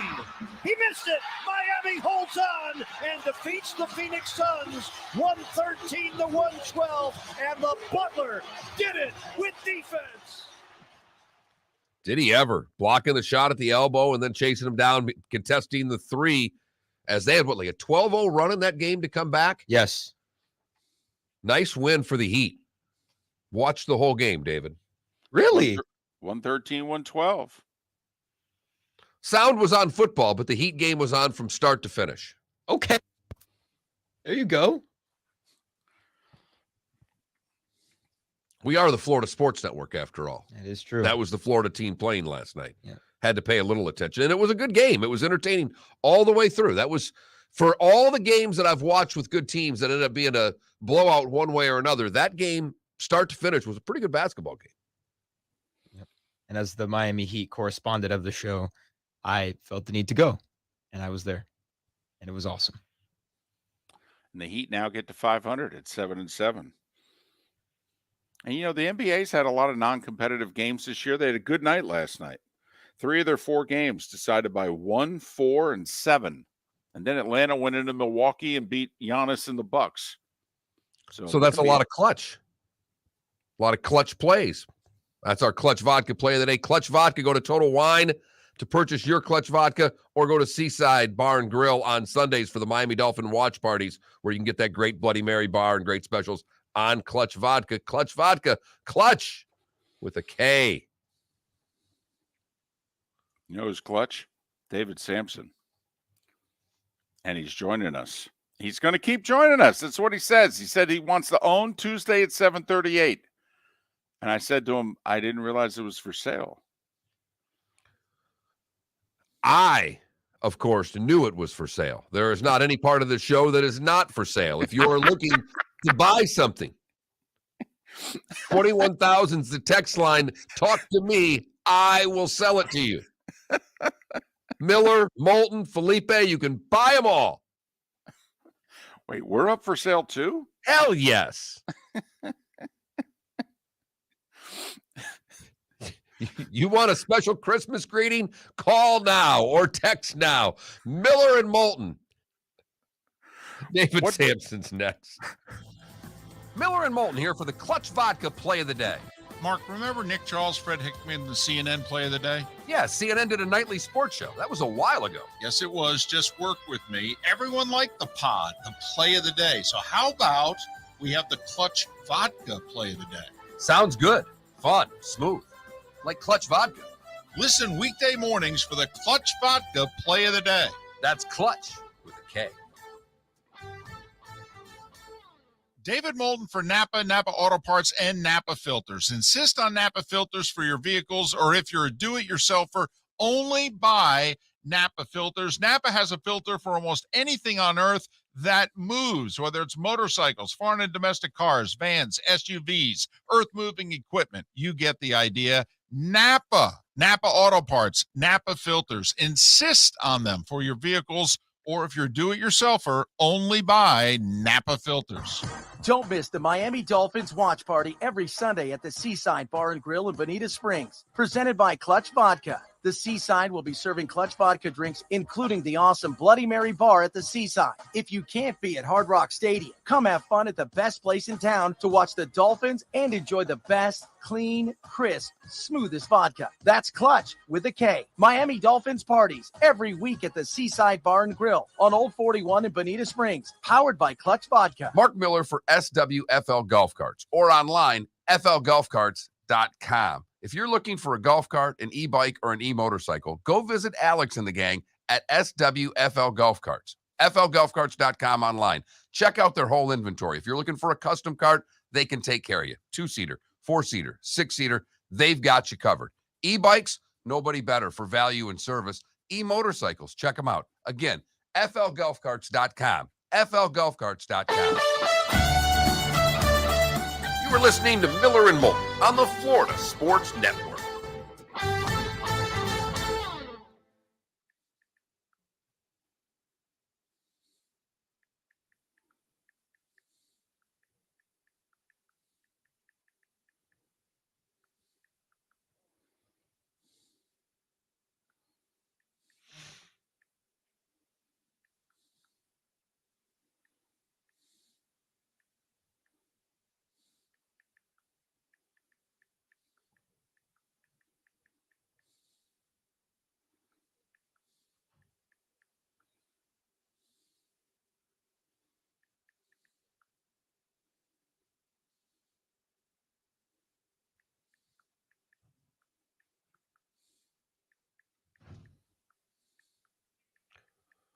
Wow. Did you see this thing on the post? I don't watch Jeopardy, obviously. They put that dude in it. What in the hell is somebody? What are you thinking? That's unbelievable. I don't know how you don't get fired. Somebody has to walk the plank for that. Whether it's the person who came up with the question or the person that approved it and has final say, somebody has to walk the plank for that. That's disgusting.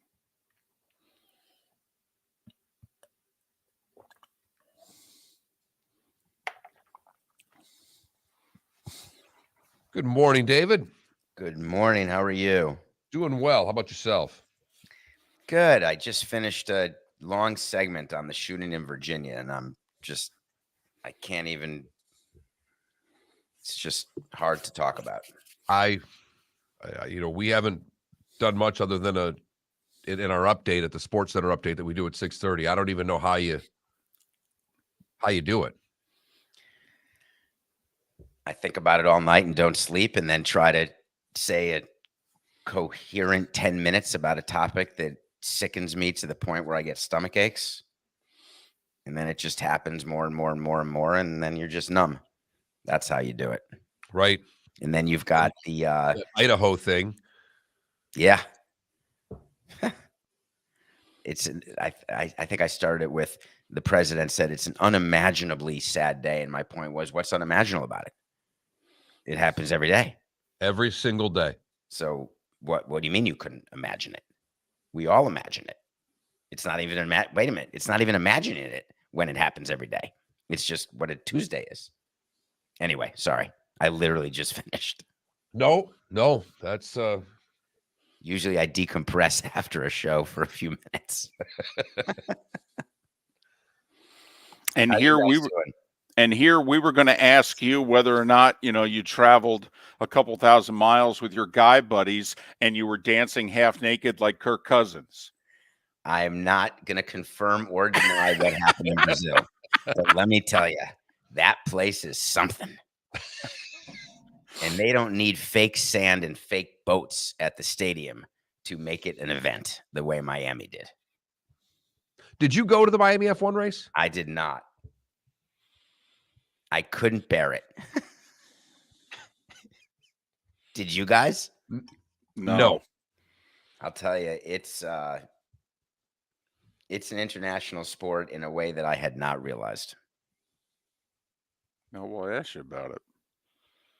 The one thing we are excited about, and obviously it doesn't seem as if we're going to be able to go, and goodness knows we can't afford it, but that race in Vegas next year looks like it's going to be amazing. Well, it's Vegas. Well, yes. Did you see the $1 million package at the Wynn? Yes. Twitter. Put that out last night. That was awesome. This just in, by the way, I love they gave you X amount of alcohol. Here's my deal. I'll do the package. You're not limiting the amount of alcohol. Okay. I never heard of what is a Gerodome of Dom Perignon. Do you know? No. I do not. Did you see that word as part of the description? Yes. Is that an amount? I thought it was a kind. I don't know. Was it is it at the elite level? I don't know. Like the best scotch or something? Right. I thought that it just was meant to say that you'll have enough champagne the entire weekend. That's what I was hoping. Should come with $1 million. Definitely. 10 seconds. And one massage? That's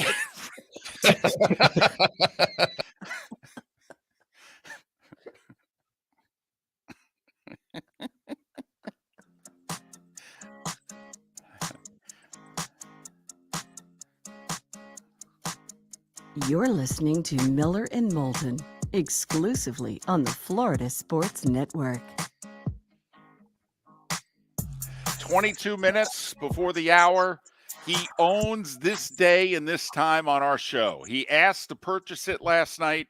We sold it to him, a very high bid.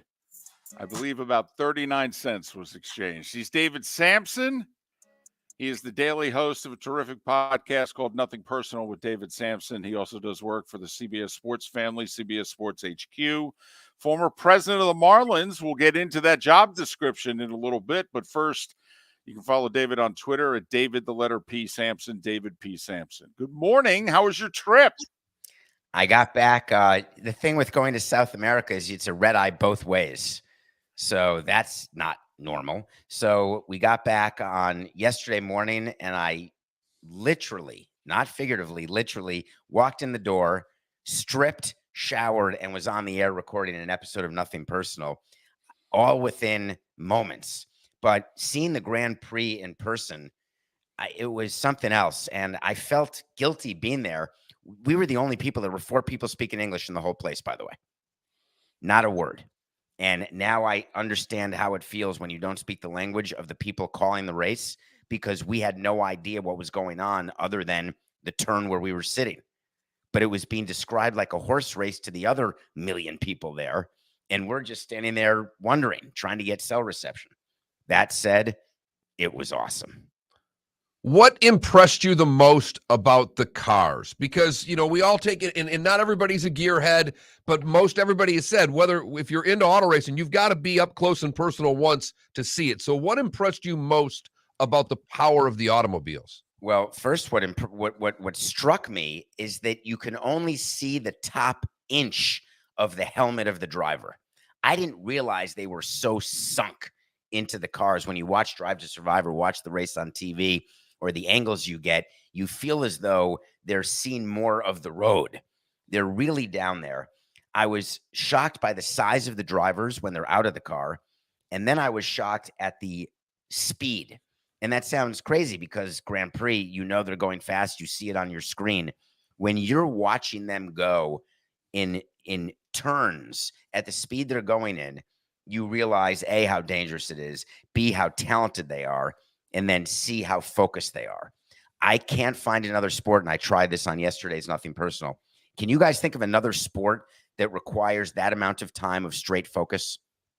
Because it's certainly not baseball or football or golf. No. And you know when it struck me? I got to cover auto racing beginning in the mid-'80s in my career. And I listened to an interview that Richard Petty did with a local radio guy who hated auto racing, made fun of auto racers. And he's actually being condescending and asking Richard Petty questions. And Richard Petty looked at this stick and ball guy and said, I have to have the concentration of a pilot for the entire flight. And I have to have the hand-eye coordination where I have to hit the same groove in the same spot 400 or 500 times. And if I'm off by 3 inches, I could die. He said, so I have the concentration of a pilot and the hand-eye coordination of a brain surgeon. And Richard Petty said to this radio host, tell me how I'm not an athlete again.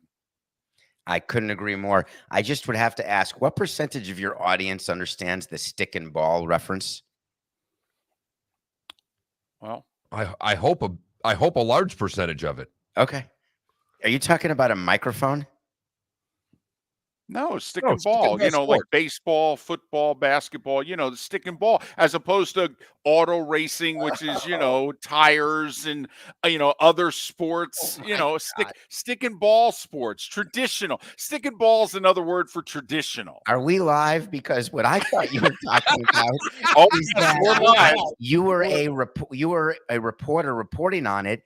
And I was picturing one of those microphones like Gene Rayburn in the Match Game, where it's a stick and then there's just a ball on the top of it and you were shoving it in his face. That's what I thought you meant. Okay, better microphone from the 70s. The Gene Rayburn, incredibly thin straw microphone with the little ball on top, or with the variety shows, the Osmonds, the big, thick, all-white microphone. Yep. okay, that looked like a quart of milk.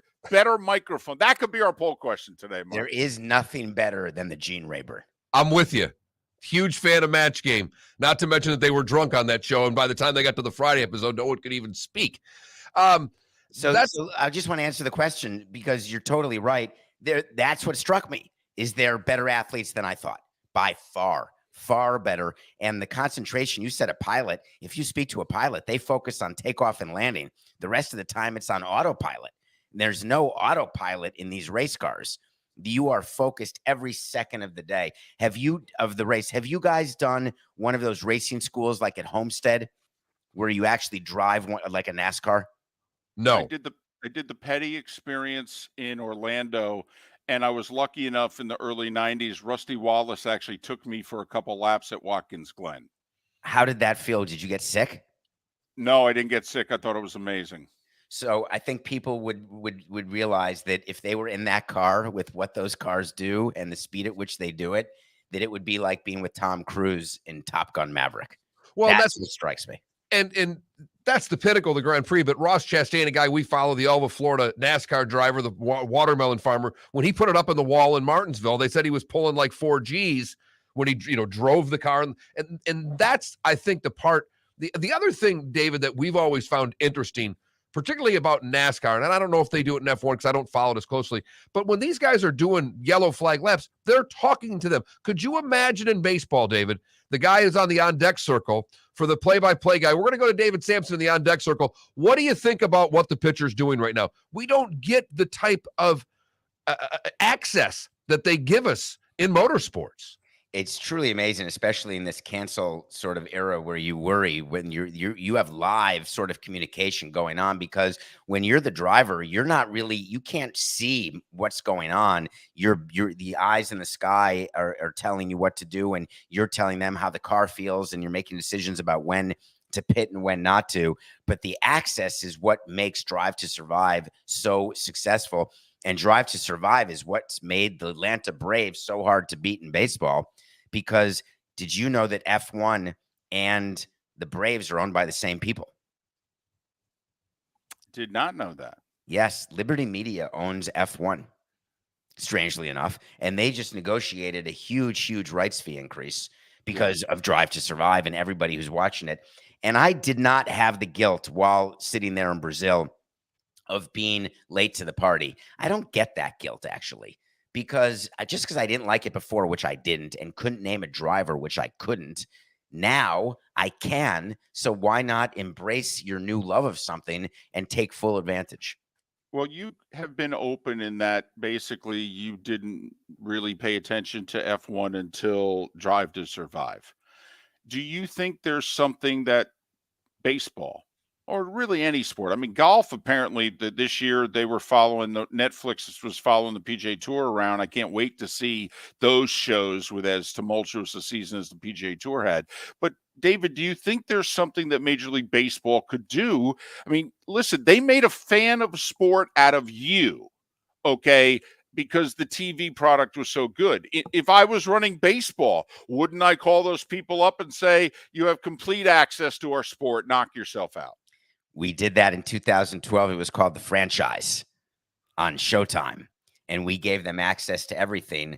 And then the franchise was canceled because no owners would allow their teams to do it. There was talk in ownership circles in the meetings, hey, don't do the franchise with our media partner because you're going to lose. The players won't like it. You're going to have a losing season, and then you're going to blame the franchise. And that is what happened in 2012. I wanted to do the franchise because I thought that giving people access, we suspended Ozzie Guillen for his Fidel Castro mishap live on the franchise on Showtime. And we didn't redo the scene, which many teams do, where you redo something because you don't want the cameras there when it's real. We had full access. Our players were miserable. Our GM was miserable. Our owner was miserable. And I won the day because I thought that we needed the attention going into the new stadium. I did not think it would have an impact, but Hanley Ramirez and Jose Reyes were competing for screen time. We had the owner competing for screen time. It just became a total nightmare, and that's the last time it ever happened.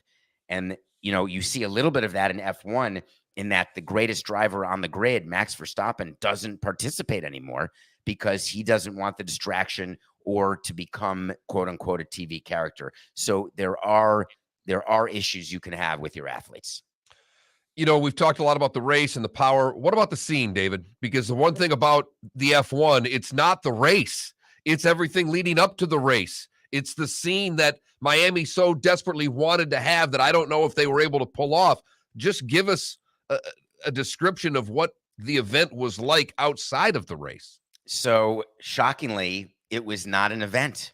It was what people in Brazil, we were staying at one of the downtown hotels in Sao Paulo, and we would drive 45 minutes to the track. There were tens of thousands of people around, incredibly organized. You can only go into the gate where your ticket is. Everybody there is having fun. They're drinking beer, they're cheering, they're singing and dancing.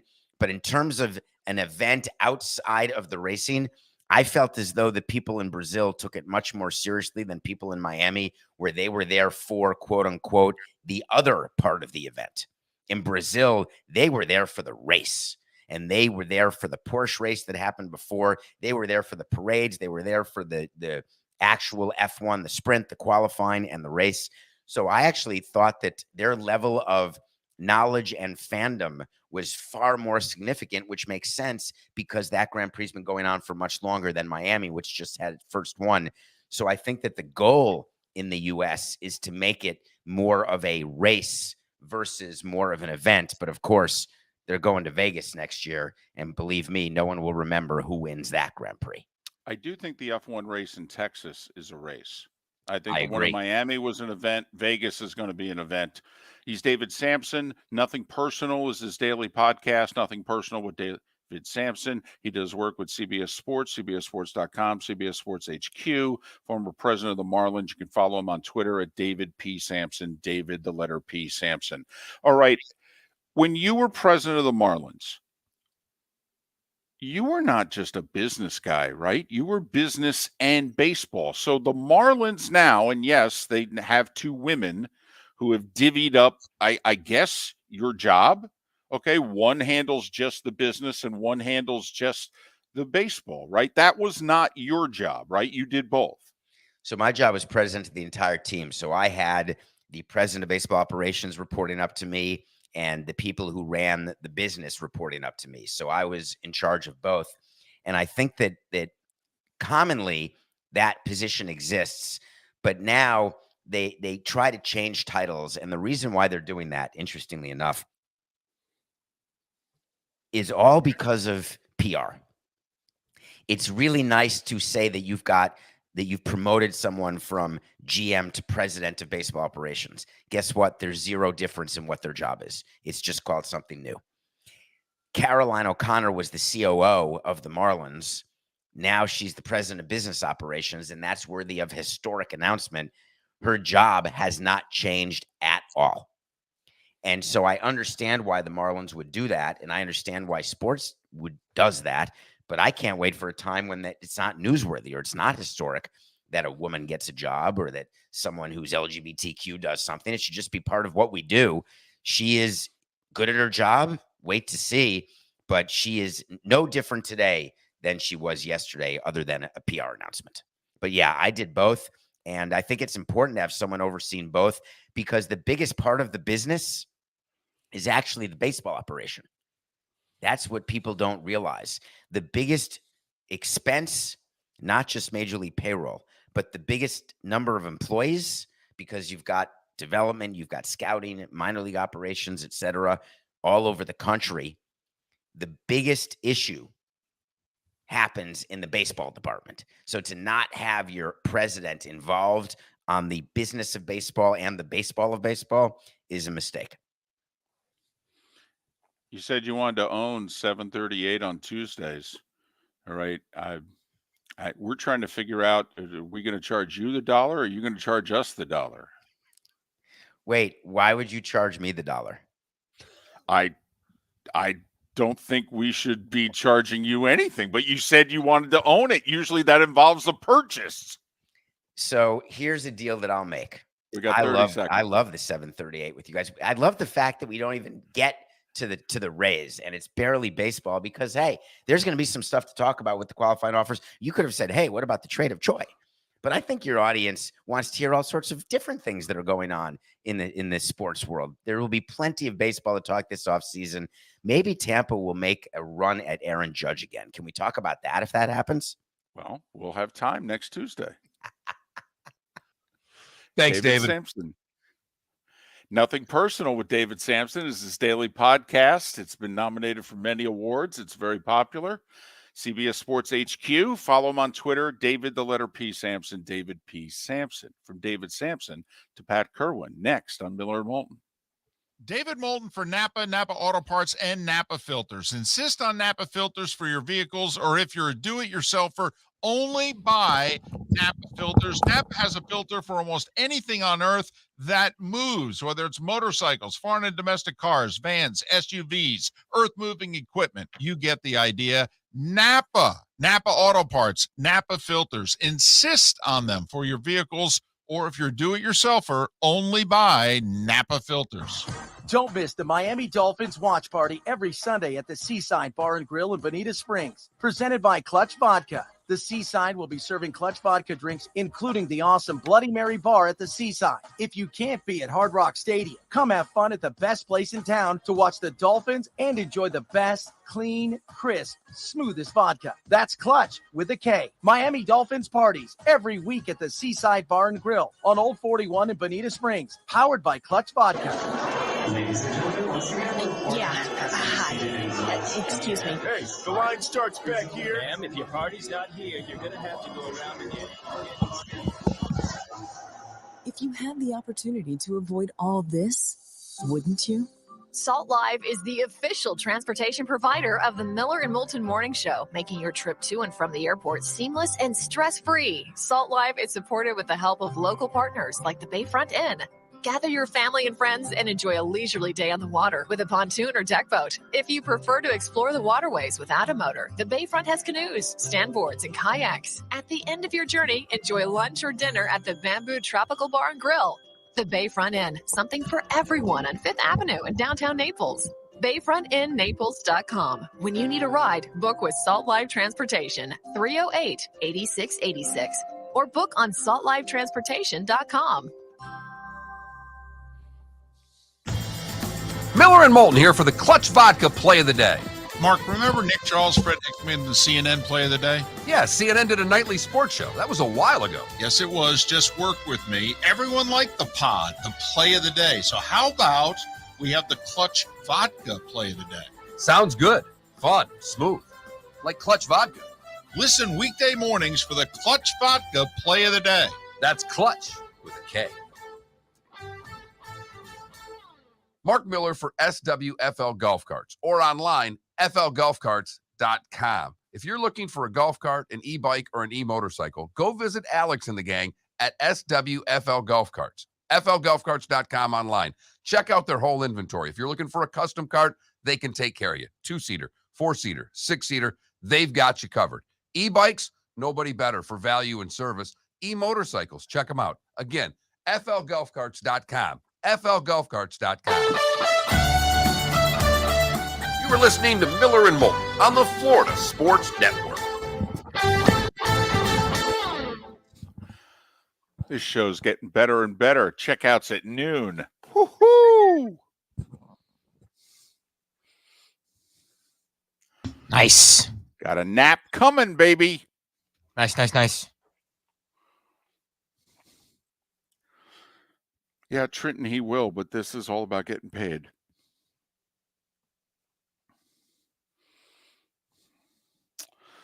All risk. The schedule comes out late April, early to mid-May. You'll know whether or not we're doing a Monday night game.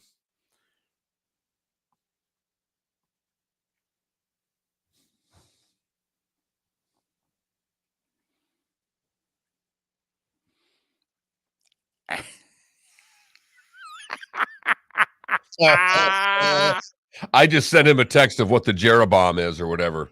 It's 4 bottles for the record. Good morning, boys. Morning, Pat. Where'd you watch a game last night? I had a a little event I had to go to, and then I met an old player of mine at Lansdowne to watch the first half. So it was kind of empty. I don't think there was a lot of interest in the game, although I was interested in it. There was a Philly fan sitting next to me. It was kind of fun to hear him squirming.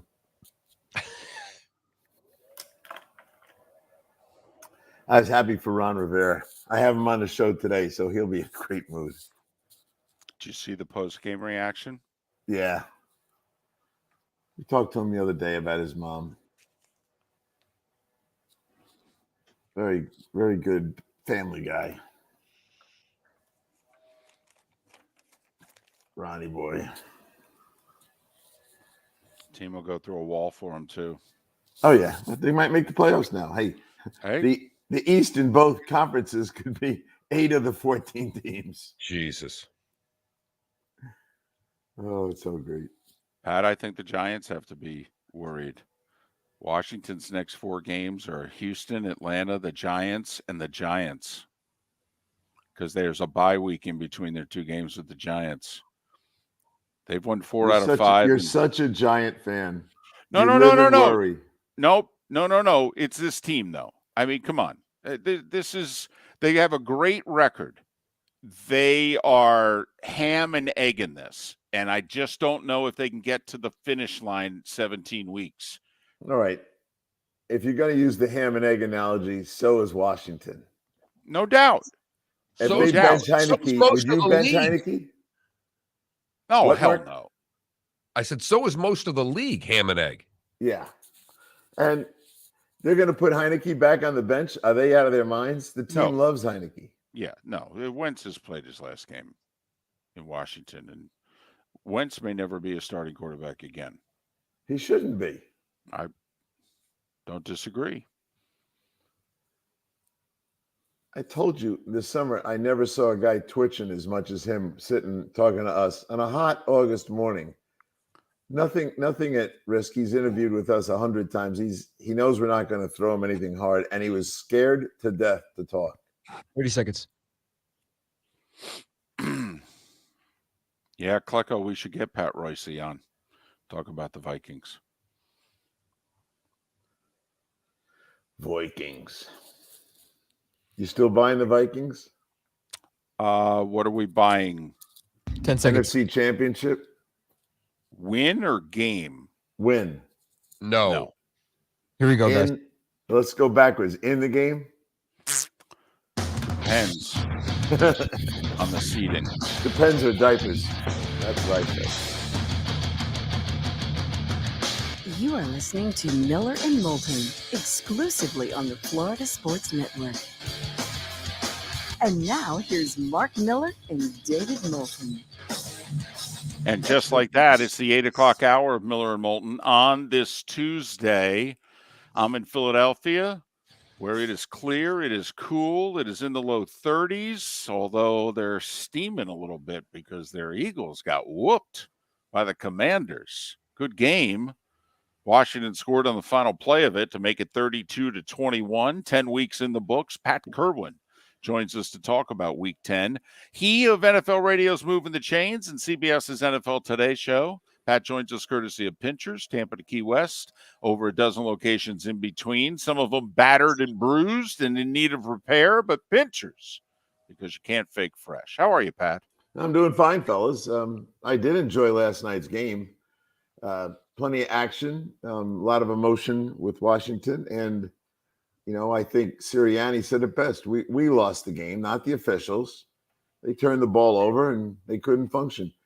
It's funny, I keep a tab so I make sure I vote for the right guys at the right awards. On the MVP thing, if you told me in August, my top 5 candidates, if you told me Tua, I have ranked second in my voting, Hurts 4th, and Cousins 5th, I would have never believed that those 3 guys would have been in my top 5 heading into the end of this November here and on to December.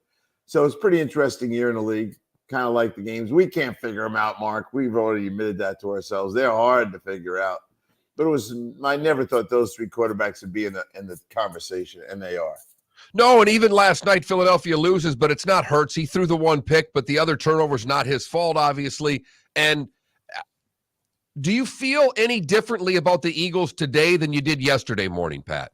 No, I still think they're probably the best team in the NFC. They are fairly complete. They can run the ball. They've taken themselves out of trouble with the running game. The quarterback is resourceful, and the defense usually plays pretty well. So don't turn the ball over. Don't make your own mistakes.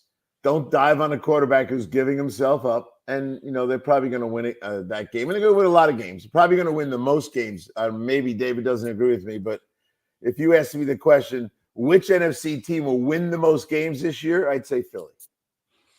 And maybe it ends up tied with Minnesota, and then Philly would have the tiebreaker because they beat them head to head. Eagles with 3 turnovers in their first 8 games, had 4 last night. That pretty much sums it up. Pat, this is the conclusion that we have come to, that the league has caught up with you. About 3 years ago, you said you had a conversation in August with Pete Carroll, in which he said, the league's going smaller and quicker defensively. I think I'm going to go power running to counteract it. I'm going to run at these 260-pound defensive ends with a 240-pound tailback and see if they like it. And, Pat, if you look at the teams, Washington goes into Philly and runs it nearly 50 times. Aaron Rodgers and the Packers beat the Cowboys by running the ball. How did Tampa against Seattle, which they haven't done all year, ran the ball? Okay, what if teams started to do to Buffalo? Okay, run it right at them. It's funny. I feel as if the 70s and 80s are being heard from again. Well, these defenses went too far over the edge with speed. And everyone's on the field because they can rush the passer or cover people. And once you started needing inside linebackers that could cover, and then you needed defensive ends that rushed the passer, you got themselves in trouble. Tighten down the splits, put 2 tight ends on the field, square up the defense, and run right at it. And, there's a lot of choices. And because they're undersized, even at tackle in a lot of places, they're stunting all the time. So if you run a good zone read scheme and the guy's stunting down, like crossing the guard's face, you're off into the B gap. And who's in the B gap? A 225-pound linebacker. So talking to Alex Ingold yesterday, the fullback, you know what he didn't know this. I told him he played 42 snaps at fullback last week for Miami. 42 snaps. He goes, I didn't even think I played that many times. He goes, no wonder I'm so tired. People are starting to put a fullback back on the field. People are starting to run big running backs. So, yeah, you're all over it. Pete saw it coming, and you're seeing it emerge. And you know what else is happening from this? The scoring is finally going up, Mark. You and I talk about over-unders all the time. One game last week had exactly 50 points. No one else had it, but we had 63 points in the Minnesota game, 61 in the Detroit game, 58 in the Cleveland game, 59 in the Dallas game, and 53 in the Washington game. So not only are they running, the old days, the running was kind of made the scoring go away. Now the scoring is starting to pick up because when you can't stop the run and guys are dropping these kind of numbers, you're going to see even the scoring go up with the run game, which is different than the 70s and 80s. And even though scoring wasn't up in this game, look at what Tampa did Sunday morning, Pat. They started putting multiple tight ends in, using that to get their running game going, and all of a sudden Tom Brady can do what? He can start turning his back to the defense, running play action, and that makes him a lot more dangerous. And they had to do it to give a little more protection, but certainly getting the running game going got his play action game going. And look at Tampa, all of a sudden starting to look a little bit more like a solid football team. No, and you got to stick with the run. That's the thing that's different. You can't just give it lip service and the first time you don't have a game, bail out on it. The best scene I caught all weekend was Aaron Rodgers, and I'm sure you guys saw it. He turned and basically said to his head coach, run the ball. And for him, he wanted to move the ball along, and they started pounding it. Now, that's 3 weeks in a row. They're at about 520 yards rushing in the last 3 weeks. Now, we never thought we'd see that kind of production out of the Green Bay running game, but it's there. Talked to Watson yesterday and his 3 touchdown receptions. I give that kid a lot of credit because that's the kind of guy, after the run game works, will be fine. Yeah, he made a couple of drops, but pretty good day for the young kid. So that's going to come next. The play action stuff that's going to have deep chunks in it because play action pass is really the old 7-step drop. Is it just a week, or is Jim Irsay going to get the last laugh? He's an embarrassment to football. Want me to keep going? Yes. Well, I don't disagree, but you know, they won. won. Now they have a tough schedule. I will say they're going to be underdogs in 5 of their remaining 7 games minimum. But all right, you want to? All right, I'm talking now. After that comment, all right. He set this up to fire the coach. The week before Matt Ryan got hurt, if you notice and go back and look at your records, they announced that Foles was the third. They moved Ellinger into the second, and out of nowhere, for no reason, Foles was going to the third. Set up. So the 2 is going to play. Now Matt Ryan goes down. Well, who goes in? The 2 goes in. Ellinger. He tells the head coach, you got to play Ellinger. Do you think for a second that Frank Reich was going to play Ellinger over Nick Foles? No way. No. And then he announces Ryan's not playing anymore. Then he fires the head coach. And then he tells Saturday, you can play Ryan if you want. That was a setup to fire the coach who he wanted to fire at the end of last season. Which, of course, begs the question, he's the owner. Why didn't he fire him? I mean, no offense, nobody outranks him. He woke up listening for about 5 minutes in his life. And the GM told him not to. Why did the GM stay, Pat? In all seriousness, why did the GM? Why does he? You know, he's got a gigantic contract extension, and I love that guy, and he's a good GM. Now, it's easy for me to say I would have resigned, but I understand why guys don't resign. And I'll tell you the other part of why he probably shouldn't resign. No one in the NFL is going to blame Ballard for any of this. They know they clipped his wings, and this is all owner-driven, 100%. And I had that verified, by the way, by a very good source. Do you think that Saturday was brought in basically to be an information guy so that when the season's over, he can sit down to Irsay and give his scouting report on everybody, and Jim is basically going to follow Jeff Saturday's lead in making all of the personnel moves and decisions, that Saturday's basically the informant? Well, do you think he might have been the informant all along? And I think Saturday's a good guy. And I don't blame him for any of this. The funniest thing I heard, Mark, you'll love this.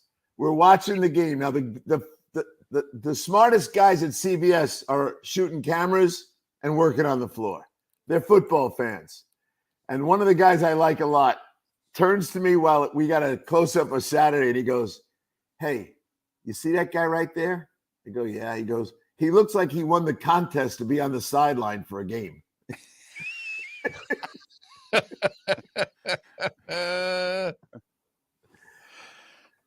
Oh, don't get me going. Well, I think we got you going. The last laugh will be all of us at Mr. Irsay. If Saturday wins 2 more, is it successful? I mean, Pat, you know, if he goes 3-3 the rest of the way, is this successful? Does he get to keep the job, or do you think there's no chance? Maybe he will. But success was happening before they did this.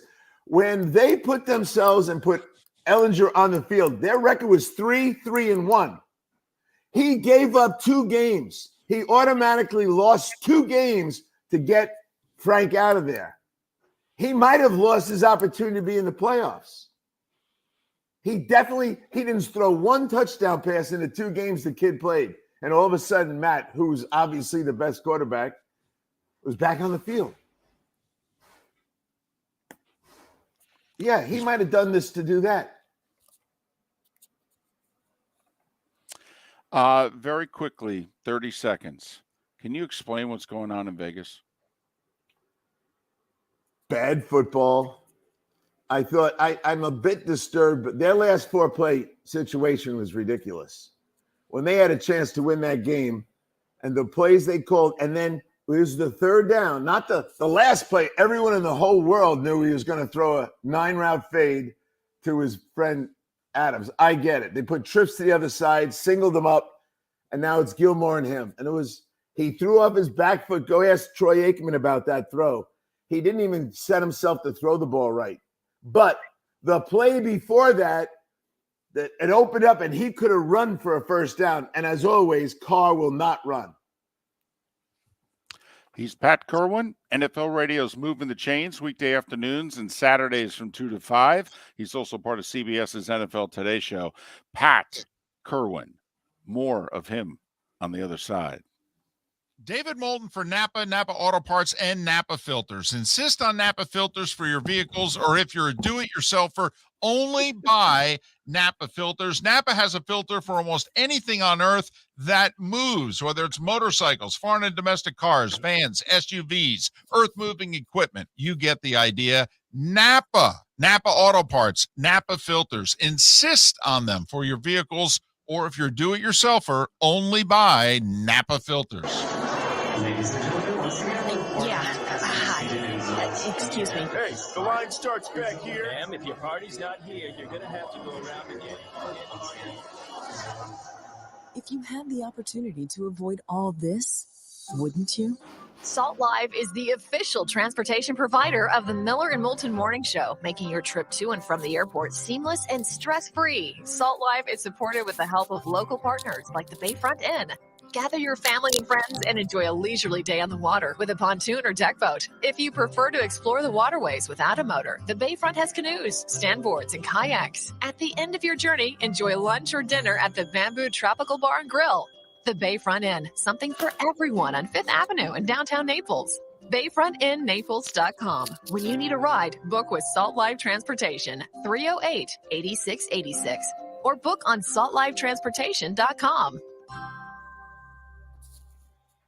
Mark Miller for SWFL Golf Carts, or online, flgolfcarts.com. If you're looking for a golf cart, an e-bike, or an e-motorcycle, go visit Alex and the gang at SWFL Golf Carts. flgolfcarts.com online. Check out their whole inventory. If you're looking for a custom cart, they can take care of you. 2-seater, 4-seater, 6-seater, they've got you covered.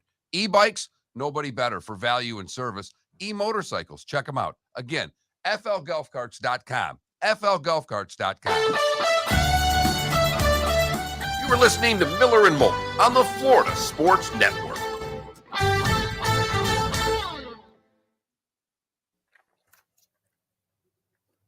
Bum, bum, ba-dum, bum.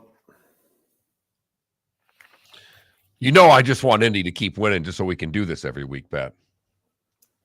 Of course, Mark. I've known you a long time. Look, you want me to get stirred up on that subject? I will. Well, I want to see how it plays out. I know Frank Wright's a really good guy. I've heard enough. I don't need to hear anymore. And I know Irsay's a pile. I get it. But well, let me make an analogy for you. You'll appreciate this.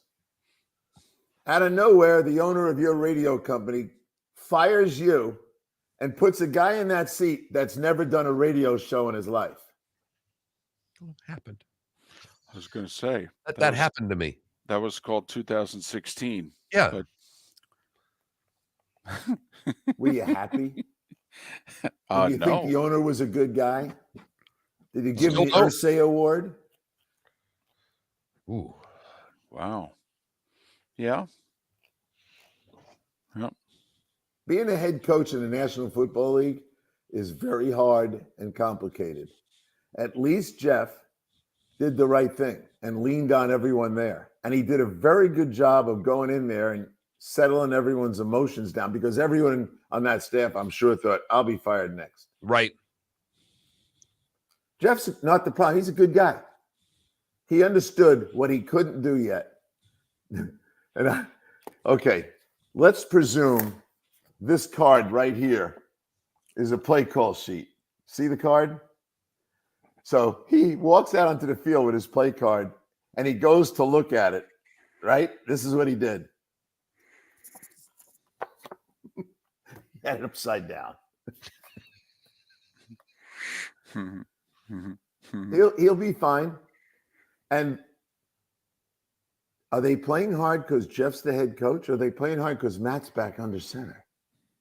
Well, we say this all the time, Pat. They're pros. They're playing hard because what they do is on tape, and they're going to get evaluated for it. And much like the assistant coaches who all think that they're coaching to work somewhere else next year, half that roster thinks they're playing hard to be somewhere else next year. Of course. We understand how it works. The tape is your resume. They were a top 10 defense with Frank Wright. Mm-hmm. They were 3-3-1 with Matt Ryan. Why the panic? Why panic over that? Does this go all the way back to the Wentz, and then they get talked? They tell the owner we got to get Matt Ryan, and he's like panicking. Think of all the things he did. Didn't he fire Blankenship after week 1? Well, somebody I know around the Colts told me that Irsay is kind of obsessed with the Titans. And once they lost the 2 games early to the Titans, that basically freaked him out. That's just another indictment of him. He's freaked out by the Titans. The Titans can't even score 20 points in a game in the last 5 weeks. I know, but they can't beat them. And Well, I think I'm just saying that's what I was told. So great. Whoever told you that should have gone to Irsay and said, "Calm down. We can win this anyway." It's really sad. But the fix was in.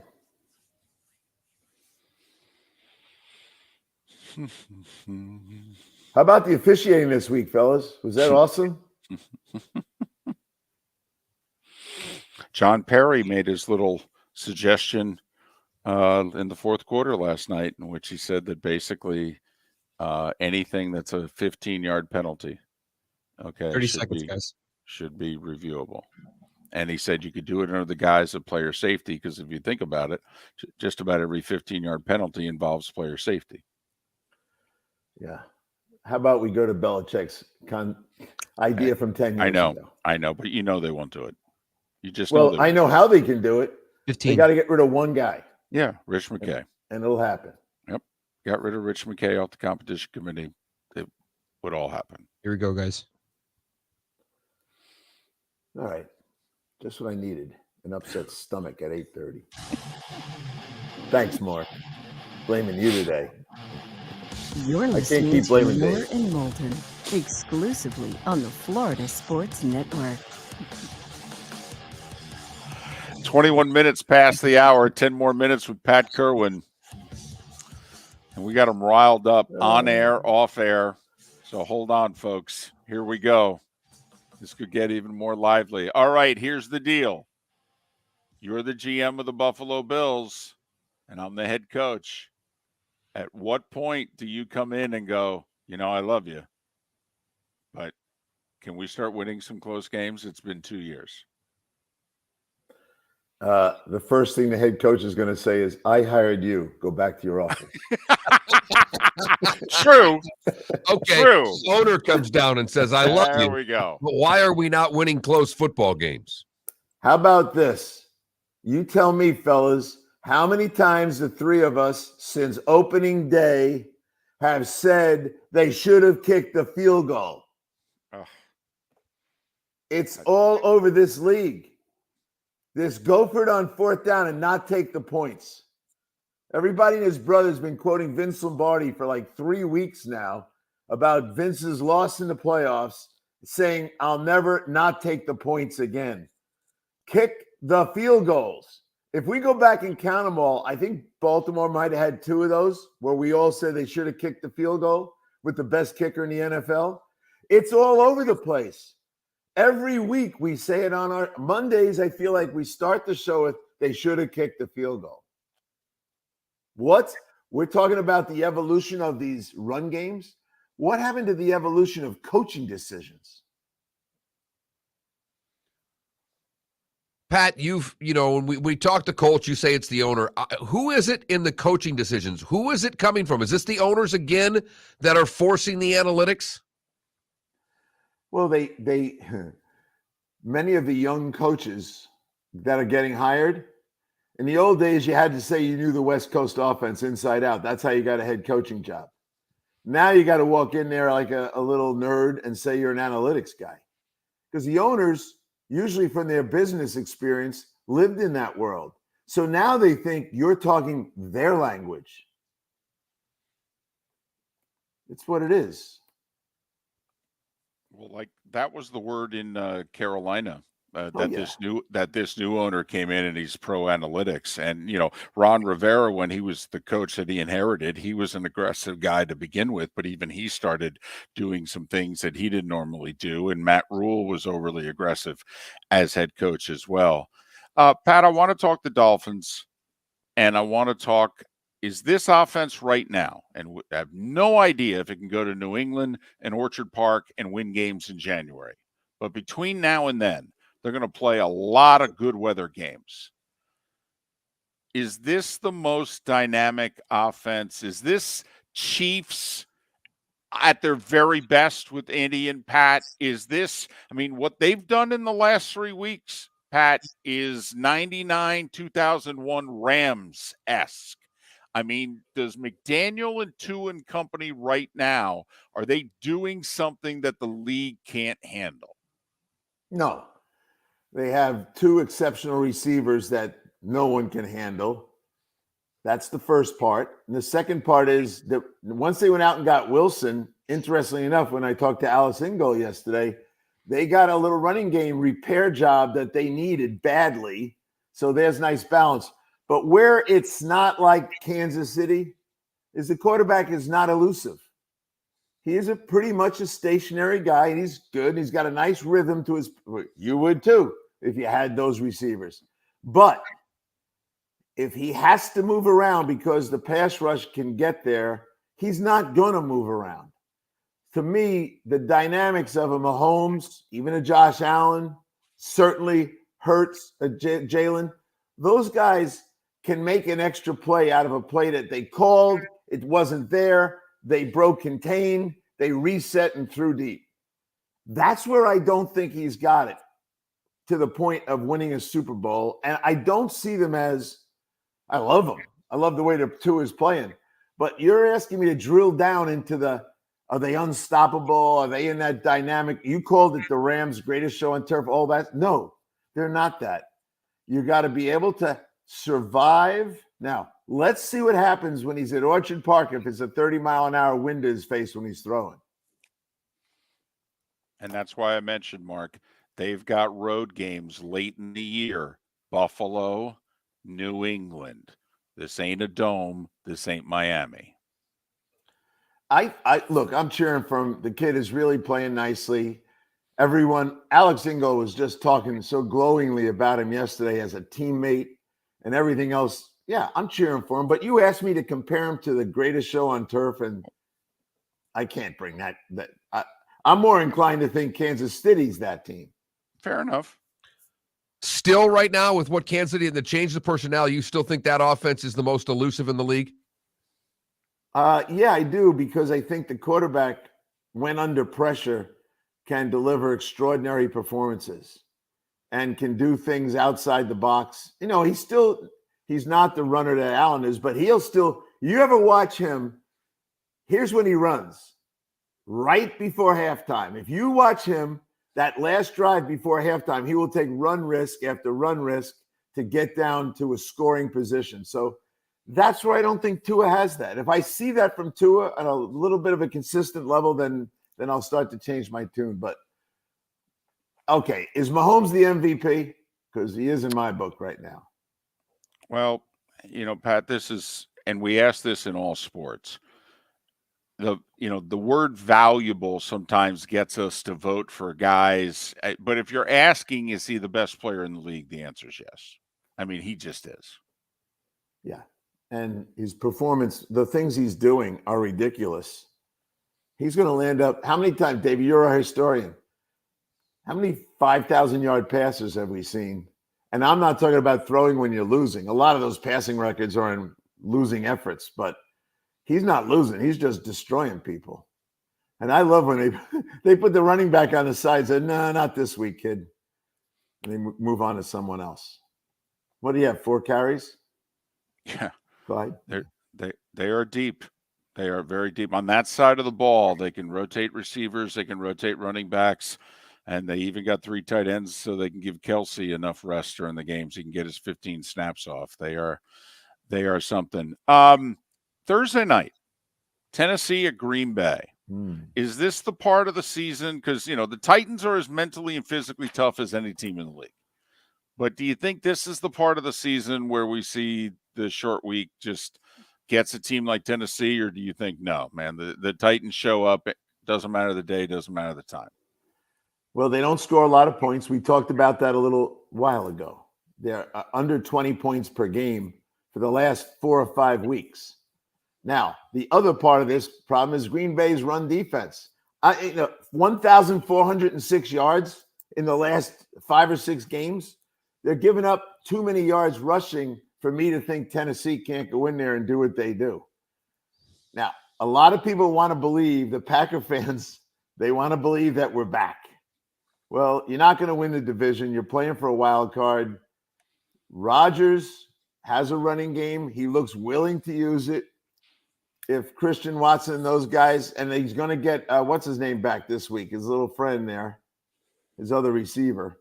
Cobb is coming back. So if they can put up 28 points, which I don't know if they can, Tennessee's defense is kind of underrated. With all the injuries they've had, they stuff everything. Probably take Green Bay at home. Green Bay hosting Tennessee, and then they're at Philadelphia just to try to get back to 500. He's Pat Kirwan. You can hear him weekdays 3 to 7 on NFL radio. Moving the Chains is the name of the show.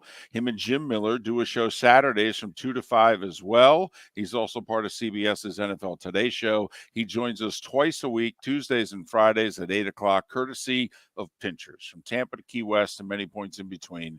Pinchers, because you can't fake fresh. Pat, I promise you, between now and Friday, we will all kick our field goals. Thank you very much. And I hope you listen to Bill Cowher's version of what happened in Indianapolis. Oh, we did. Oh, I think we all heard it. I think we heard it. Pat, thanks so much. Be safe. Be well. Take care, fellas. Good seeing you. How about that last hour? David Samson and Pat Kirwan here on Miller and Moulton, the Florida Sports Network.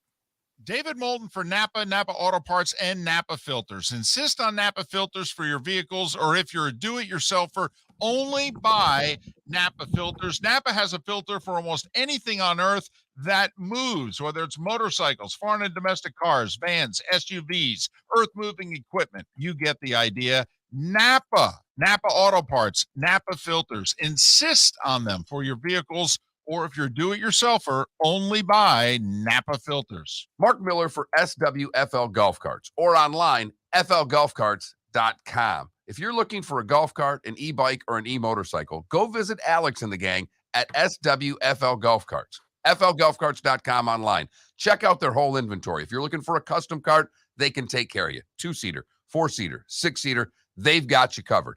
E-bikes, nobody better for value and service. E-motorcycles, check them out. Again, flgolfcarts.com. flgolfcarts.com. Ladies and gentlemen, once again. Hi. Excuse me. Hey, the line starts back here. Ma'am, if your party's not here, you're going to have to go around again. If you had the opportunity to avoid all this, wouldn't you? Salt Live is the official transportation provider of the Miller and Moulton Morning Show, making your trip to and from the airport seamless and stress-free. Salt Live is supported with the help of local partners like the Bayfront Inn. Gather your family and friends and enjoy a leisurely day on the water with a pontoon or deck boat. If you prefer to explore the waterways without a motor, the Bayfront has canoes, standboards, and kayaks. At the end of your journey, enjoy lunch or dinner at the Bamboo Tropical Bar and Grill. The Bayfront Inn, something for everyone on 5th Avenue in downtown Naples. BayfrontInNaples.com. When you need a ride, book with Salt Live Transportation, 308-8686, or book on saltlivetransportation.com.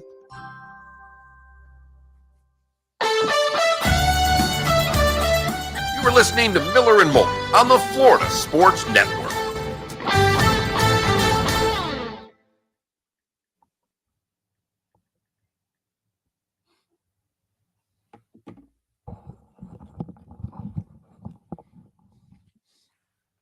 So, Felipe, you went to the Heat last night? I sure did. How long does it take you door to door? 2 hours. So I got my nap yesterday, and my friend says I have a seat in the box, in a box. Wow. Do you want to come? And I said yes, instantly, yes. And I went, got there at like 5, had some food, took a shower. Friend and I left to the game, got there a little early, so we got to see some warm-ups. Left Miami at like 10:20, got home just after midnight. Oh, wow. Mhm. So about $1.45 to get home? Yeah, there you go. Interesting. Well, I will say, once you get onto the alley, there's no traffic and you can do 85 with no problem. I was playing the fuel efficiency game in my car. I have now I started the drive at 24.8 miles per gallon. I'm now at 25.0. Let's go. Maximum efficiency from Bronquisha.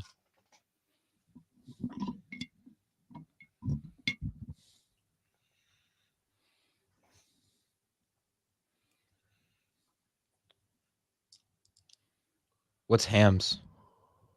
Hams Premium. Old beer. Yeah. Nice. Looks like old beer.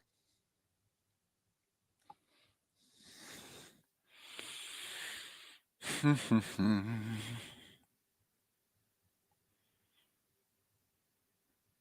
it's funny because we sat like in the front of our box, and right under us was like the section kind of in the middle of the arena where there's like the radio people do their broadcasts, and there was a monitor with the Eagles game on.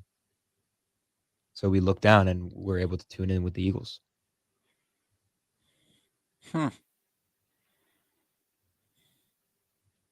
And then I get in the car to go home to my car, and I pop up my phone, the game on my phone, and the first thing I see is David Moulton's face. I was like, oh. That's not the freaking, I mean, come on. You had to look very closely. It was a wide angle shot from far Well, away. yeah. But anytime I see the booth, I know you're going to be there.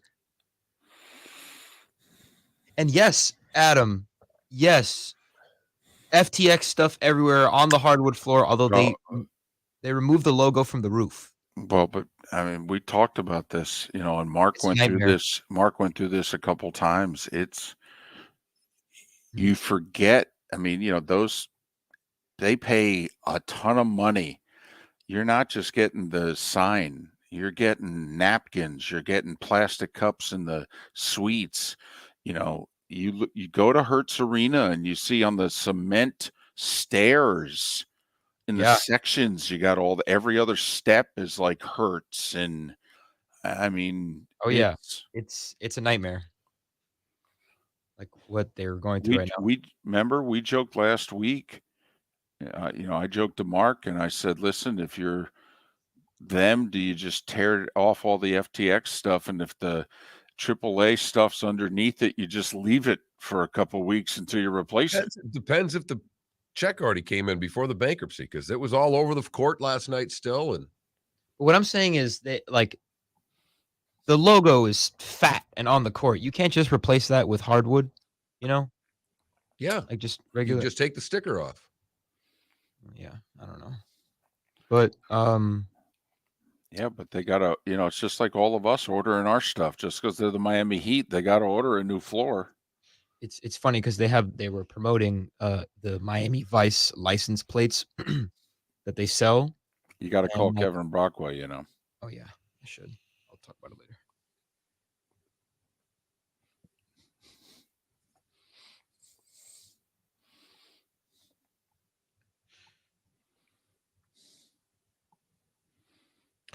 Adam, if there were ever an arena that was named after some sort of porn something, it would be that arena.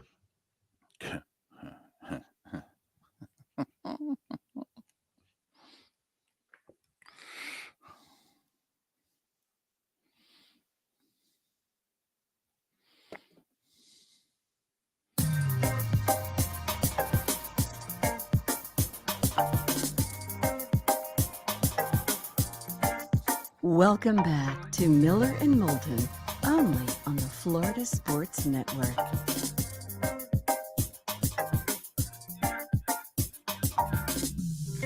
"22 minutes before the hour, Miller and Moulton, the Florida Sports Network, floridasportsnetwork.com. If you miss any part of the show, you can always download it, floridasportsnetwork.com. Our last hour was just David Samson and Pat Kirwan. Miller and Moulton don't think too highly of Miller and Moulton sometimes, but got to admit, last hour is pretty good. If you missed any part of it, you may want to download it. Before that, we did the Clutch Vodka play of the day, and we even liked Felipe's choice. So there. Well, I knew that was coming. Butler has a block in the closing moments of the game to deliver the Heat a win. If that's not going to be our Clutch Vodka play of the day, I don't know what is. That one I knew last night when I went to bed. I was pretty sure that we were going to get a little heat for the play of the day. Kevin Brockway is kind enough to join us once again. He covers the Gators for the Gainesville Sun and then for Gannett Papers throughout Florida. You can follow Kevin on Twitter, Kevin Brockway G1. Kevin Brockway G1. Kevin, David and Mark, once again. Hope you're doing well. How are you? Good. Good morning. How are you guys? Well, we're fine. We have a question. Has anything changed since the Georgia game, or is it just who they're playing? I also think defensively, obviously, there's been improvement. There's been improved probably buy-in and maybe a little addition by subtraction. Brenton Cox, you have Antoine Powell-Ryland on the edge. I mean, he's had sacks in the last 2 games. They're doing a much better job in terms of discipline and communication in that end. And Coach Napier has kind of alluded to better people in the locker room resulting in better play. And you can read into that what you want, but they're particularly the last 6 quarters, they haven't allowed a defensive touchdown. So that certainly is, been impressive. And I just think, better pursuit on the football, better tackling. But I think we've also seen, David, that, Georgia and LSU are going to be in the SEC title game. So they've clearly separated themselves as the 2 best teams in the league right now. And, you have a 2-game losing streak against those guys. It's not necessarily for a first-year coach, as terrible as it seems. But A&M moved the ball a little bit, so the defense, to me, the most impressive part, because they've been looking for that performance for that side of the ball, Kevin, and to get it, even against South Carolina, like you said, maybe a little bit of addition by subtraction, but defensively, to have that performance, it came out of nowhere a little bit. Yeah, I think, it's been interesting when you watch the evolution of this defense. And Napier's talked about communication on all 3 levels, kind of like secondary and the pass rush working together. And there's probably been some issues on that regard. And, Patrick Tony's scheme, it's kind of, it's called the creeper defense, very similar to Dave Aranda. In the NFL, Rex Ryan ran that scheme, and it's kind of bringing pressures from different positions, sometimes linebackers, sometimes defensive backs. And in order to do that, you need to have, other players kind of drop in coverage. And there may have been some issues there early in the season with the communication, but the defense mainly is playing faster too. And I think they're processing things quicker, and that certainly helped. But, that being said, South Carolina was without its starting running back last week. They had its tight end running the football in some cases. So I think Florida State will be an interesting test, not to overlook even Vanderbilt with a mobile quarterback like Mike Wright. It'll be interesting to see if the defense can kind of, carry that momentum into a Vandy team that, picked up their first SEC win since 2019. So they have a little bit of positive momentum going into this game. Yeah, if you missed it, Vandy went into Lexington, Kentucky, and surrendered a lead in the 4th quarter, and then in the final 5 minutes drove the ball right down the field and scored the game-winning touchdown. And Vandy upset Kentucky last week. They play the Gators this week. Kevin Brockway covers the Gators for the Gainesville Sun and Gannett Papers throughout the state, and he joins us once again here on Miller and Moulton. Is Billy benefiting from playing the long game? We talked earlier in the season about should he have adjusted his scheme defensively and even offensively to take advantage of his personnel. and we all kind of agreed that he was jamming those square pegs in the round holes and telling the square pegs to learn how to be round. And is he now benefiting in November from playing the long game in September and October? Yeah, I think so, David. He did mention, a few tweaks here and there that they did, and they probably did a little bit in the bye week, but I don't think that they've, certainly changed drastically. So I think you're still seeing the same defensive schemes, the same philosophy on offense, running the football, controlling the clock, which they've done really well the last 2 weeks. I mean, you take a look at these rushing numbers the last 2 weeks: 291 against Texas A&M, followed by 372 against South Carolina. I mean, that's pretty impressive. At one point, they had 300-yard rushers, and then Anthony Richardson got sacked at the very end. So you had two, and you had Richardson rushing for 96. So they're really setting that physical brand of football. And Osiris Torrance is a guy that has, certainly been, everything advertised at the guard position. He's the highest rated guard in football. So they've built it through the offensive line. That's going to be their philosophy going forward. And, taking shots and play action. And Anthony Richardson has, certainly, he hasn't turned it over in 4 straight games. He's playing a lot more confident. His accuracy remains up and down, but he's been a much better leader at quarterback the last few weeks. Are we seeing the last couple of games of Richardson in a Gator uniform? I mean, it certainly looked as if that was it in the swamp, the way he exited. Or is that the end, do you think, of Richardson as a Gator at the end of this year?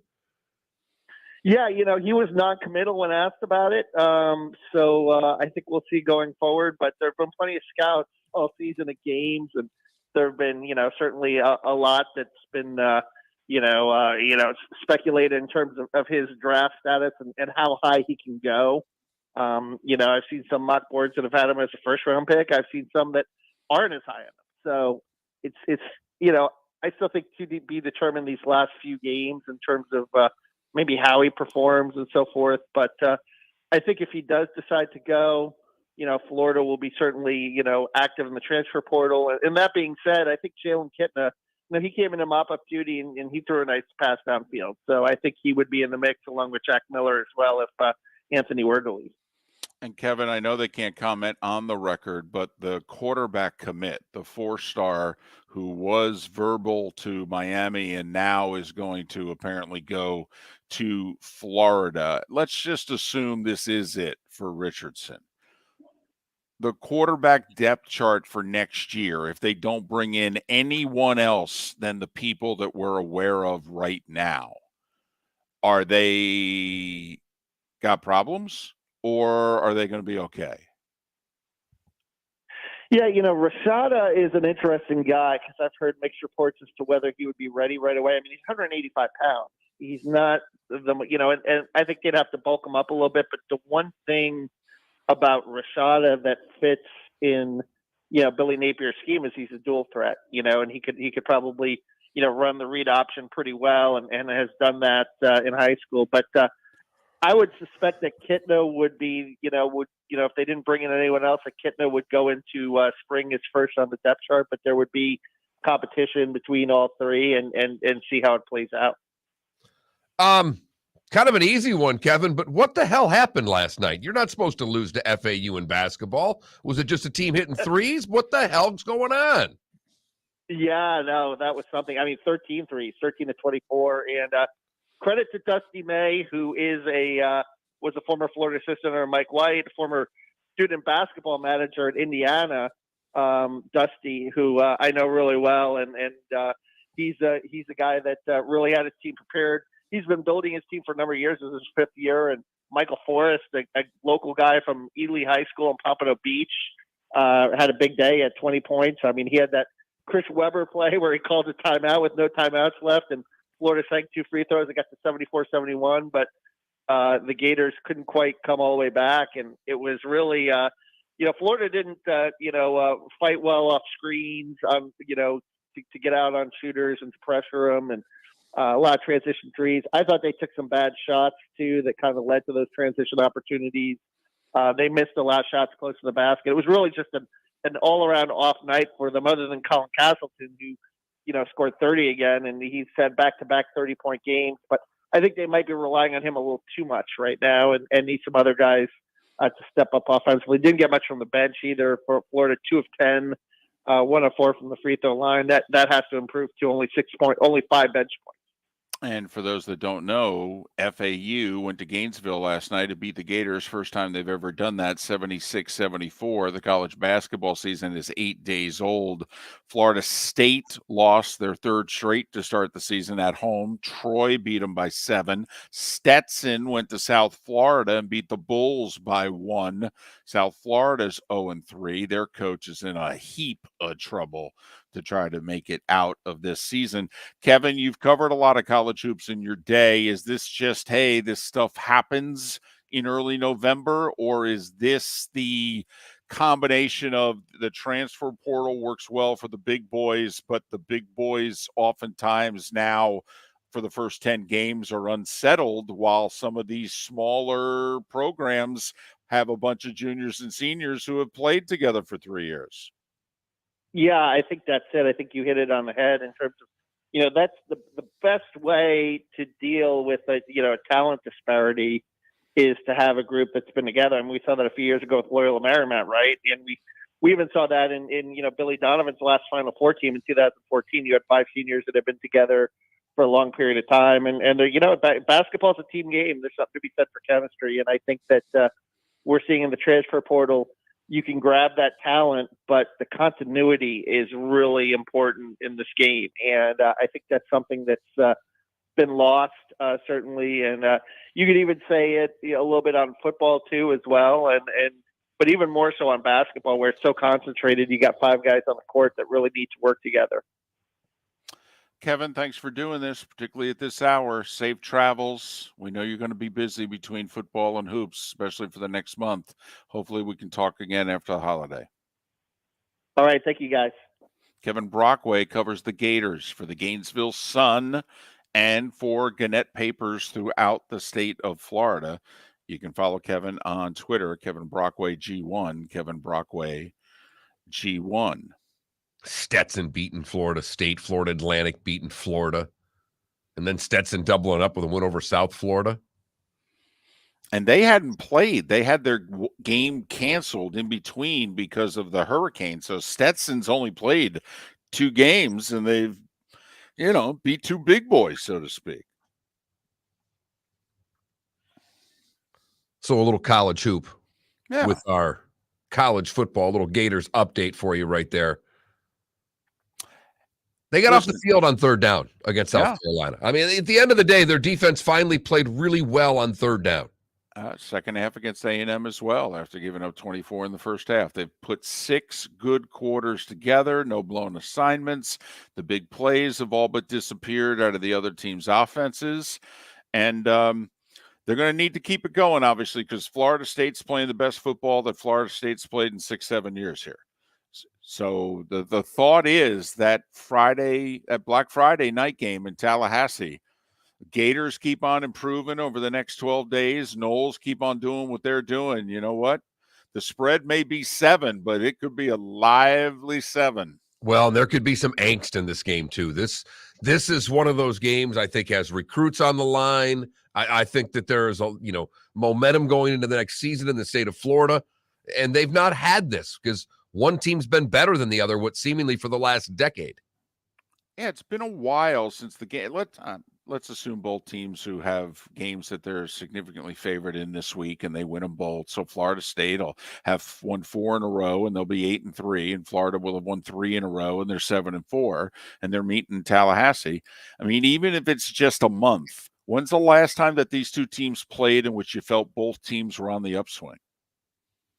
Usually, one's been sagging, And so now both fan bases, besides the fact they're excited when they play the other, they'll be excited because they think, you know what, our best days are ahead.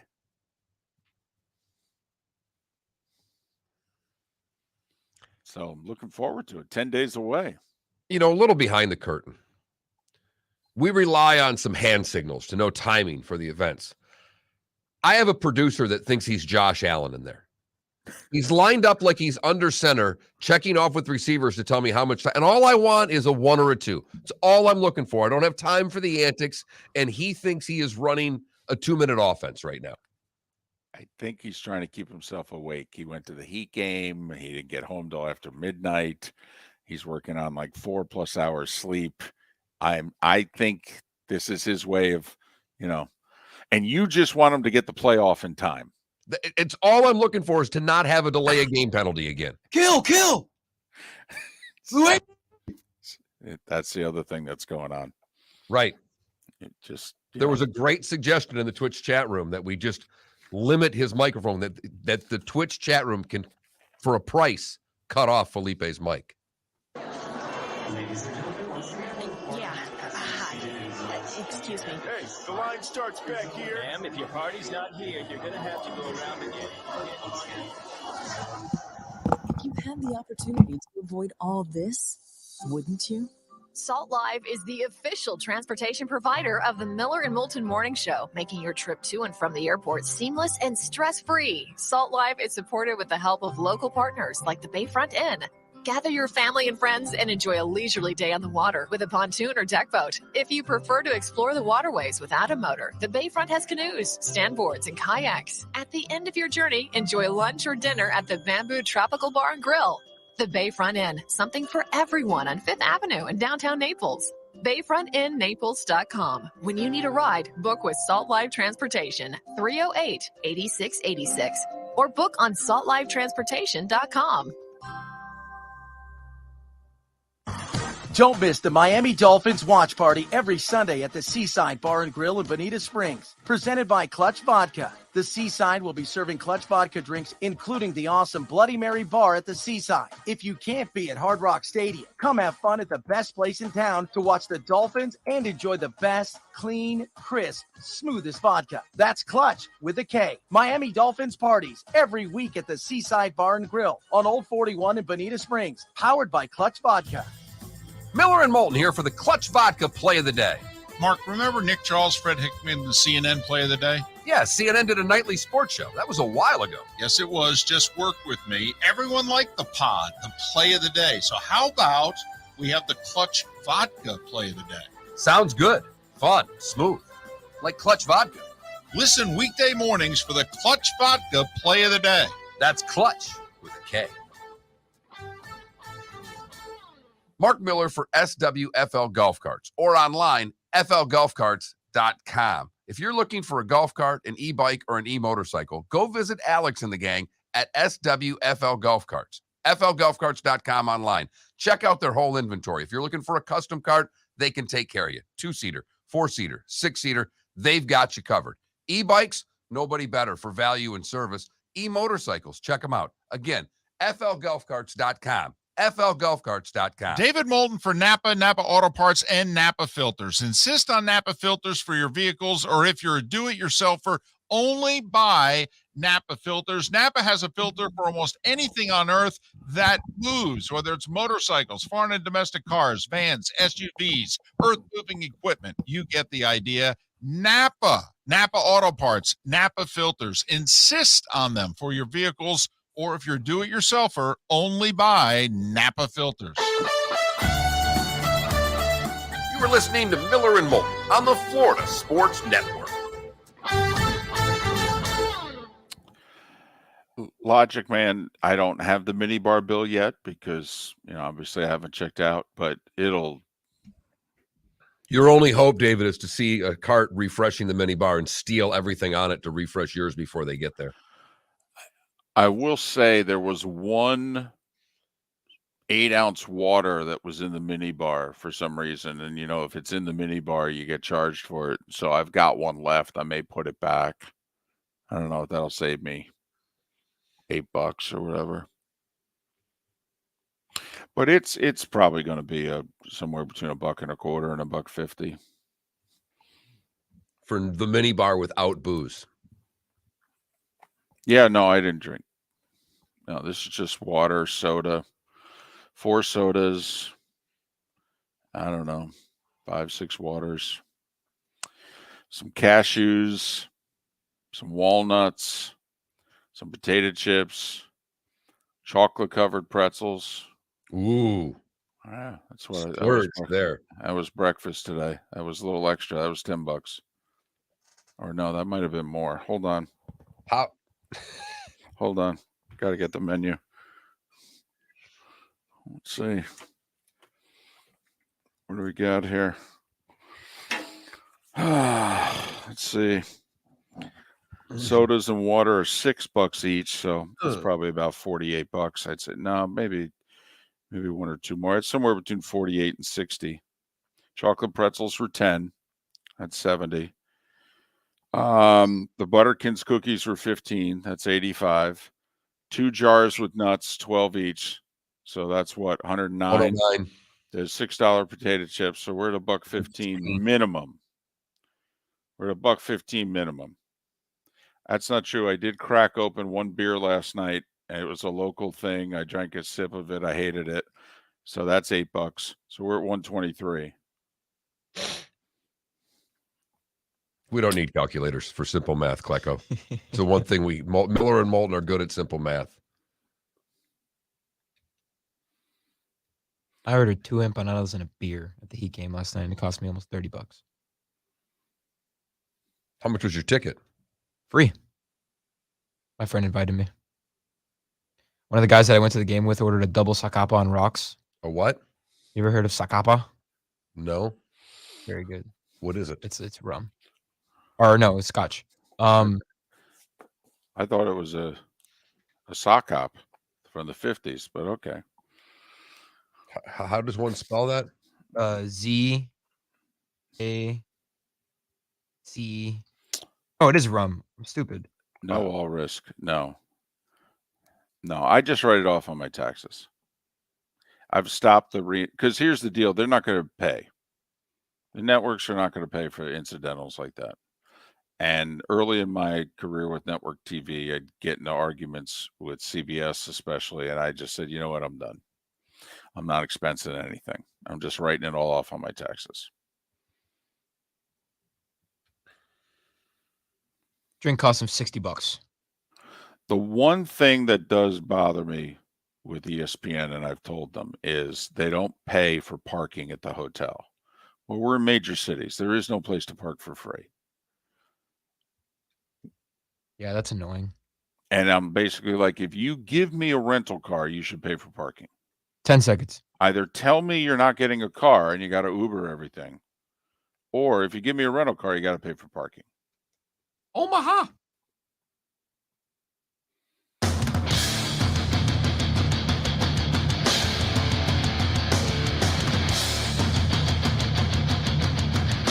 You are listening to Miller and Moulton, exclusively on the Florida Sports Network.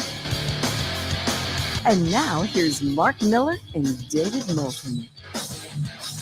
And it is the bonus hour of Miller and Moulton on what has been a terrific Tuesday, at least on this show so far. If you miss any of it, floridasportsnetwork.com, floridasportsnetwork.com. I'm wrapping up my stay in Philadelphia after Washington took the short flight, came to Philly, picked up a road division win. Thank you very much. And the 72 Dolphins were toasting champagne last night, and then after breaking the bottle open, they were having mimosas this morning. You a mimosa fan? I am not. I'm not a champagne fan. I will have the occasional rosé prosecco. My wife loves her bubbles. I will occasionally partake, but I am not one that likes bubbles. I'm not a straight champagne guy, but I will do it with mimosas, and I'm okay with it. I was introduced to mimosas while caddying. You know, the country club, for whatever reason, we used to have a regular group for a few years, and you know, they one Sunday just decided they were going to get a little crazy. And all of a sudden on the second tee, they're like, hey, you want a mimosa? I'm like, what are you talking about? They're like, it's orange juice. Oh, yeah, sure. And I realized walking up the second hole at my Touching Country Club, there's a little something in this orange juice. This round's going to get pretty fun if we keep drinking mimosas. Which, the way you guys are hitting the ball, I need to have a few mimosas. It does help. Right. If I'm going to have to chase this down. It does help. I mean, if you're Snark can come out a little bit more sometimes, though. With that, it's the only reason you don't want to give it to the caddy, because then snark right. is right at the tip of your tongue, and you've got to bite it occasionally. But yes, Yeah, I mean, by the 7th hole, when you're on your 3rd mimosa and they snap hook one left, and you're going, oh, right down the middle again. Good. Yep, they love that, especially since they're paying for you. Yeah. But so that's how I was introduced to mimosas. It's like, I don't know, 14, 15, 16, I think, when they're, Mom's like, how was it? I'm like, well, it was great. I caddied. I got hammered. Okay. I hung out for an hour so I could ride my bike home. Okay, because I didn't want to drive it, because I didn't want to drive drunk. It was great. They're like, she's like, what? Like, well, I'm an Irish Catholic. Couldn't say no. I mean, come on now. it's funny you say that. My wife and my daughter both love bingo. Right. And we're Catholic, and the Catholics love their bingo. So we had gone, and I'd gone with them occasionally. They have it, once a month, and I'd gone with them a couple times. And a lot of the people bring their own booze because they're not selling booze at these things, but people bring a bottle of wine or whatever the case may be. And we noticed in the church bulletin that they announced the bingo, but it clearly said no kids. And my wife was completely freaked out that whole thing was in there because we brought the daughter to bingo. And one of the ushers that we know came up to us Sunday morning and said, where were you yesterday? Why weren't you at bingo? She's like, well, clearly says on here, no kids. And he says, well, we've kind of got to say that because people bring wine. We have to have the disclaimer. But you can still bring the kid if you want. Right. We just have to have the disclaimer out there. Exactly. But if you're raising her like a good Catholic girl, I mean, bring her, for goodness sakes. And we are Catholic after all. What's the point here? What's the earliest age? My grandfather was the little juice glasses. The only people I've ever been around regularly that had juice glasses was my mom's parents. And at an early age, I remember at dinner, all of a sudden, there was a juice glass in front of my plate. And I'm like, well, this is odd. This is usually for breakfast. And my grandfather would take his Rheingold and he would pour me like 4 to 6 ounces of Rheingold in my juice glass. And he would say, here, try it. All right, see if you like it with, your mashed potatoes. Well, first off, nothing is bad with mashed potatoes. But secondly, I was like, this is interesting. Did Mom give him a dirty look when that would come, or was that just accepted? No, they outranked her. Well, I know they outranked her. It doesn't mean your mom has snark. Your mom can give a look. I've seen it. Yes, but it's at their house. I mean, you're outranked there. You are.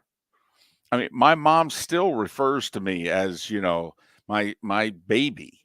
I'm 57 next month. I mean, it's just the way it is. You outrank them. Okay. My daughter has a house now. My daughter has a child.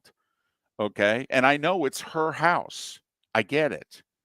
Okay. But there's still a part of you that you're in the house and you look at the daughter and you still can look at them and go, I outrank you, right? That's how this works. I know it's your house. And so you think you have home field advantage, but I don't know what to tell you. I outrank you. I don't buy that. Okay. Your daughter outranks you in her own home. Well, she outranks me with my wife. I mean, my goodness, I'm like 4th. Okay, but with my daughter, I still have top billing, in the movie theater there. You walk into the house and Jaws is playing or whatever.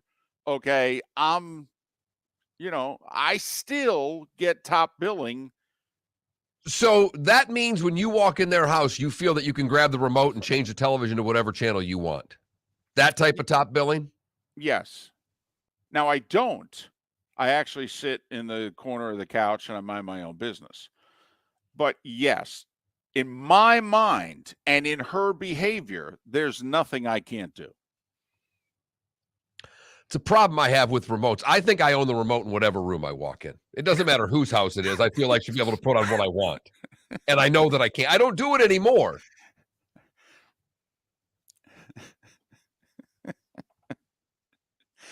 So, I mean, Mark, let's face it. When you get to our age, and obviously you're a guy. I mean, you have fallen down the pecking order significantly. There's not many, that might be the only place, in fact, where I feel as if I'm still the guy. It really is. It is true. And now that there's a grandchild in your life, I haven't hit that spot. Well, I'll be knocked down another rung, if you know what I mean. Well, right. The moment that grandchild comes in, you are immediately sent down a rung, maybe two. And then with your wife, you will lose ranking, but actually with your child, you actually regain status. Because what happens is they start to raise a child and they realize, damn, this is hard. Wow. My parents did this on 37 minutes sleep. You know, and that, especially in my daughter's case, she didn't sleep for her first 2 years. Fortunately, her daughter started sleeping like month 3. You know, I didn't speak to my daughter for a month. I was so angry. I looked up at the heavens going, hey, what happened to the payback? Huh? But anyway, I digress. I got over it. I can tell. Right. So I'm just saying, you lose status with your wife. You gain status with your child. Okay, once they have a child. They realize, wow. All right. All of a sudden they go, upon further review, you guys weren't so bad. That's all we're looking for is a little status. Exactly. We're just looking for a wild card spot in the playoffs. Right. That's all. We don't need home field advantage. It'd be nice to have it. Wouldn't mind hosting a game or two, but I'll take a 6 seed. It's okay. I can go on the road and win a couple. That's all right.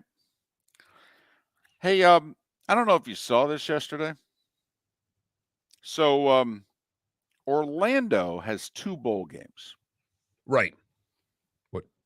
The They have Cheez-It Bowl? The Cheez-It Bowl, which is December 29th. Right. Right. And then they have the Citrus Bowl, which is January 2nd. Guess who's sponsoring the Citrus Bowl? As of yesterday, Cheez-It.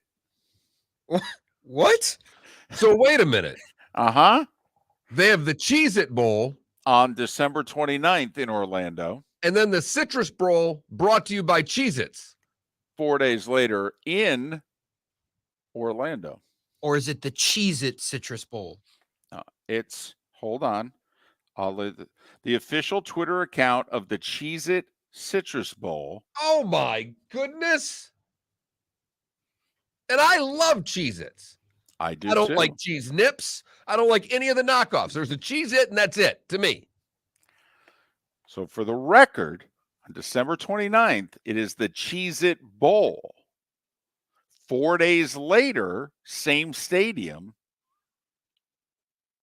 it is the Cheez-It Citrus Bowl. So weird. I have to admit, and I'll drink orange juice with a lot of things. I don't know how well it goes with Cheez-Its. So there you have it. I just find it amazing that Cheez-It felt the need to, own Orlando like that.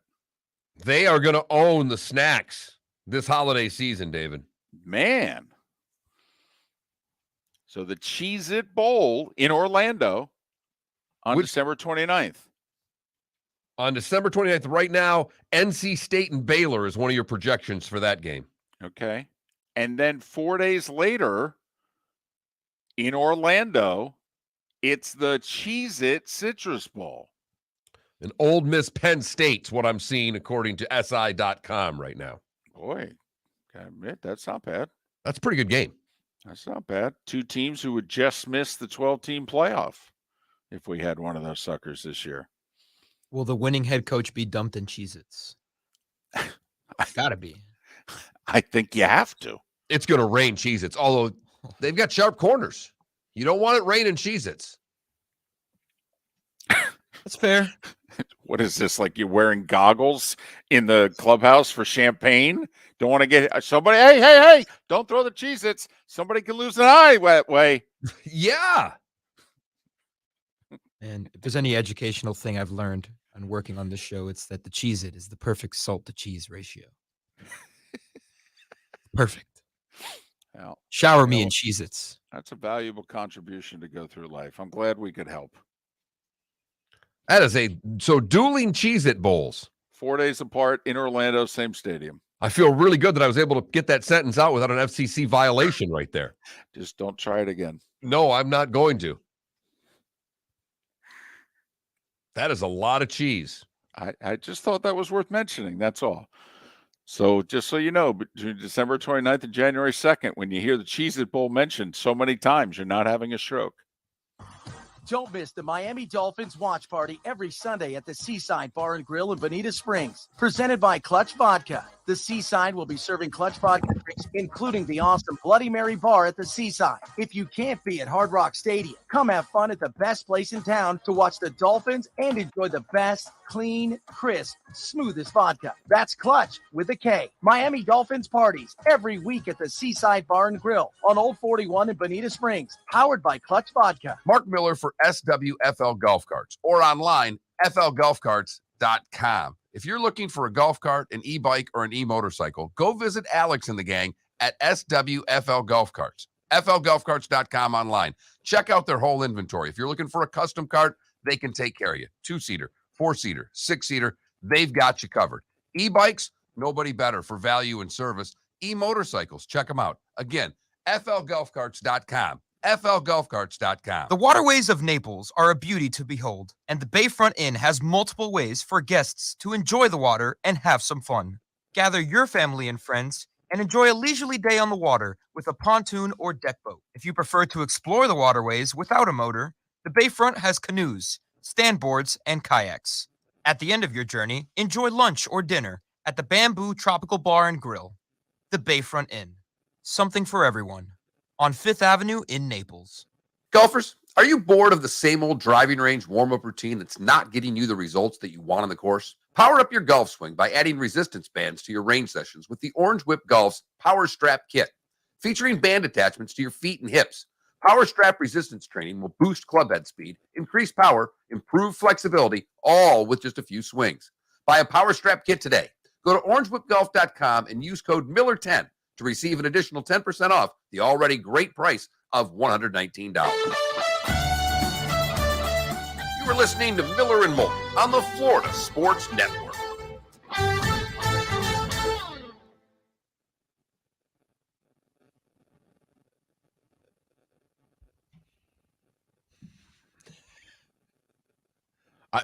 SEC me, I'll fight that fight every day.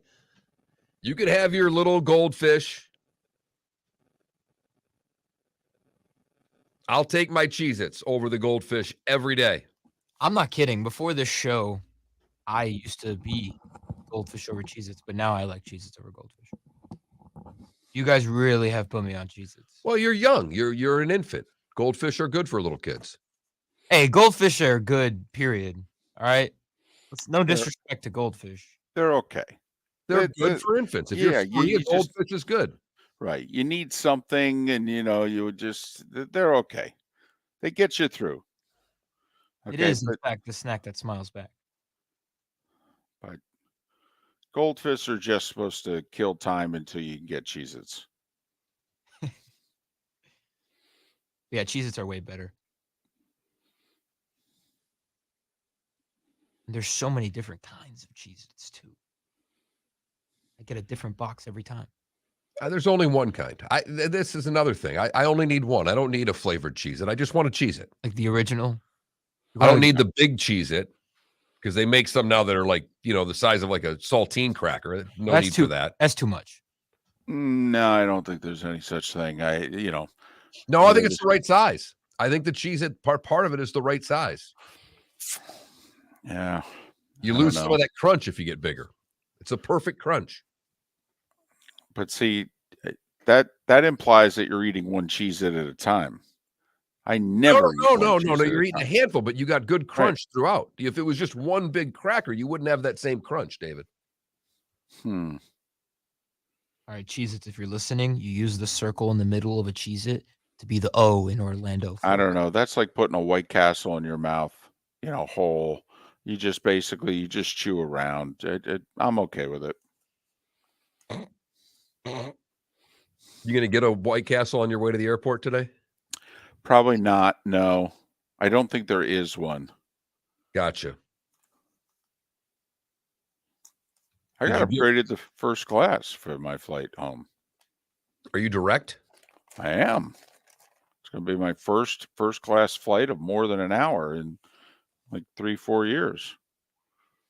Way overrated, Canada Relief.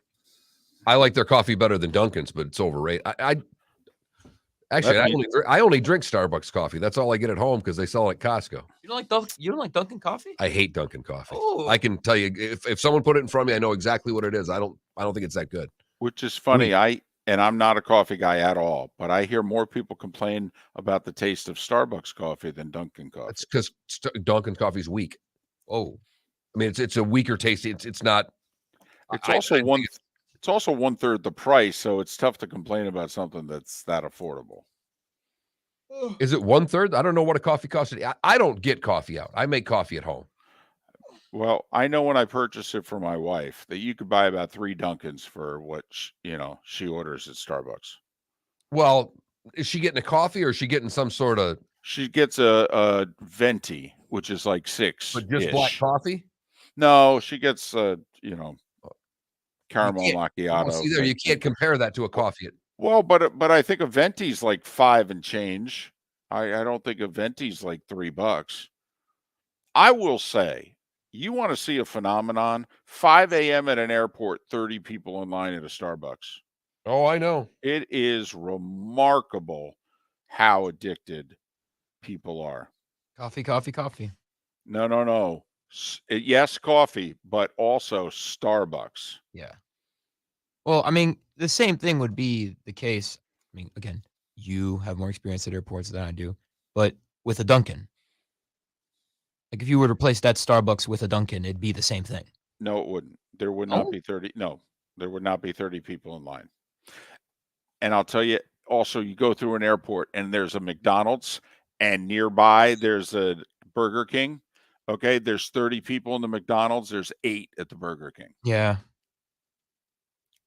There's only one valid coffee in this world. It's a colada from La Carreta on Burr Road and 87th Avenue, boy. Never come back.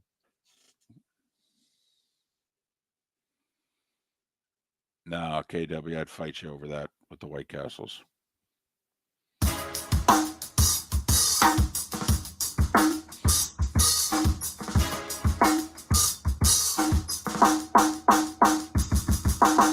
Welcome back to Miller and Moulton, only on the Florida Sports Network.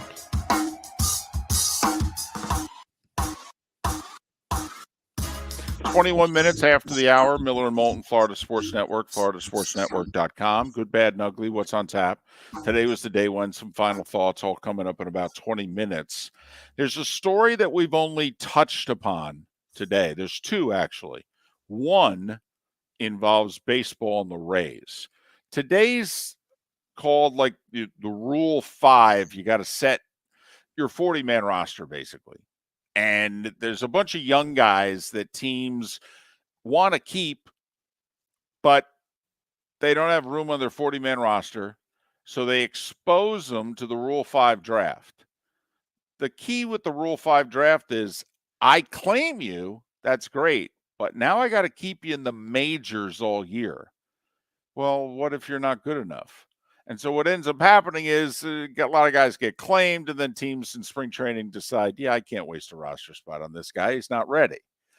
And so then they say to the team that they claimed him from, you want him back?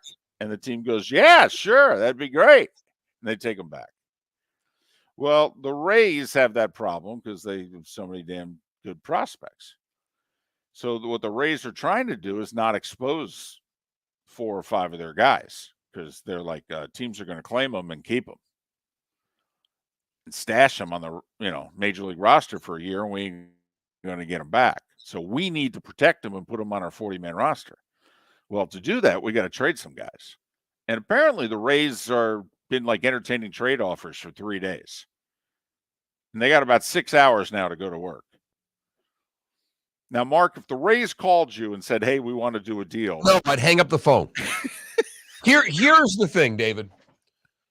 If I were running a major league franchise, my assistant would have one rule. I'm not in when the Tampa Bay Rays call. I'll take calls from anybody else. If Tampa calls, take a message.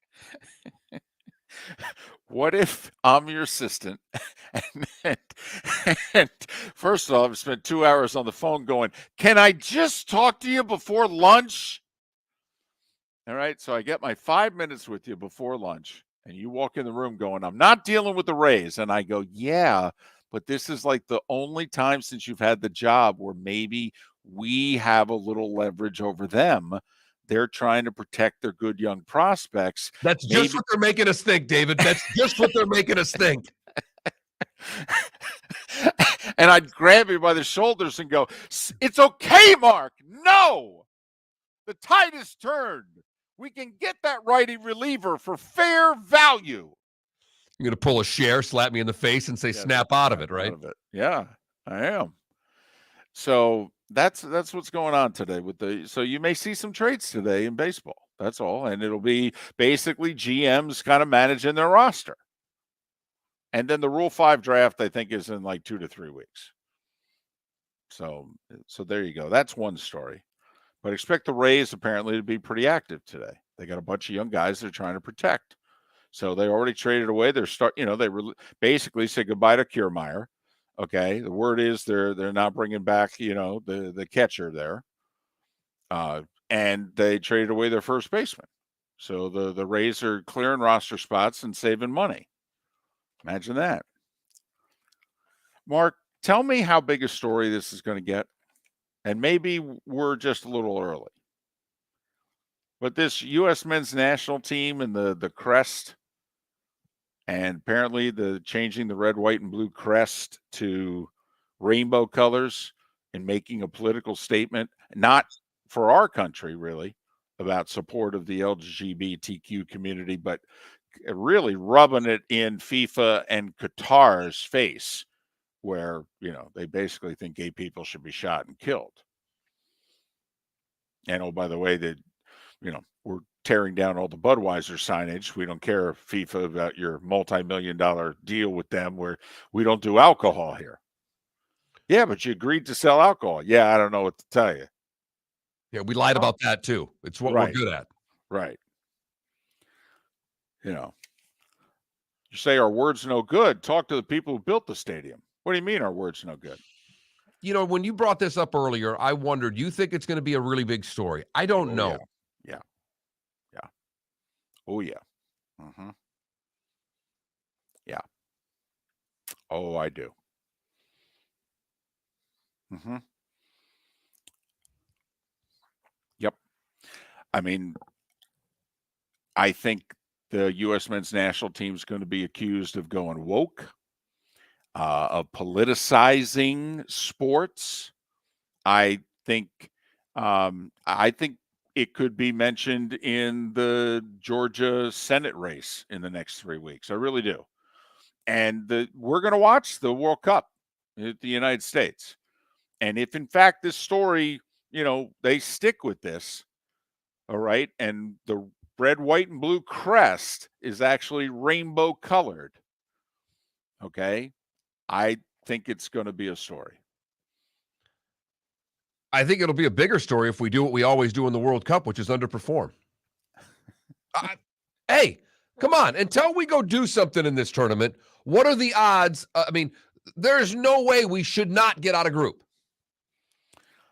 Like that should be easy. Although apparently the world rankings of the teams in our group says it's one of the tougher groups. But yes, we're expected to be the second best team in it. Wales, Iran, England, us. So if we can make it out of group, then we'll see. If we don't, it'll be a bigger story because then they'll blame that for why we didn't do it, of politicizing this team and getting them to focus on something they shouldn't be focused on, which should be soccer.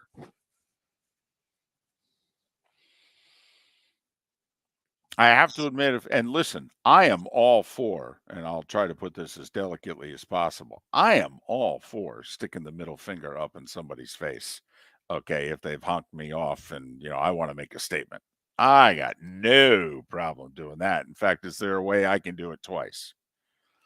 So if they want to, if this is a sticking of the middle finger up at FIFA and Qatar and all that, whew, I'm all in, baby. Absolutely. By the way, this sucker's coming to us in 4 years. Okay. We're gonna have Budweiser signs everywhere. But, and I wondered if we'd be doing all this if we didn't already have the World Cup in 4 years. Probably not.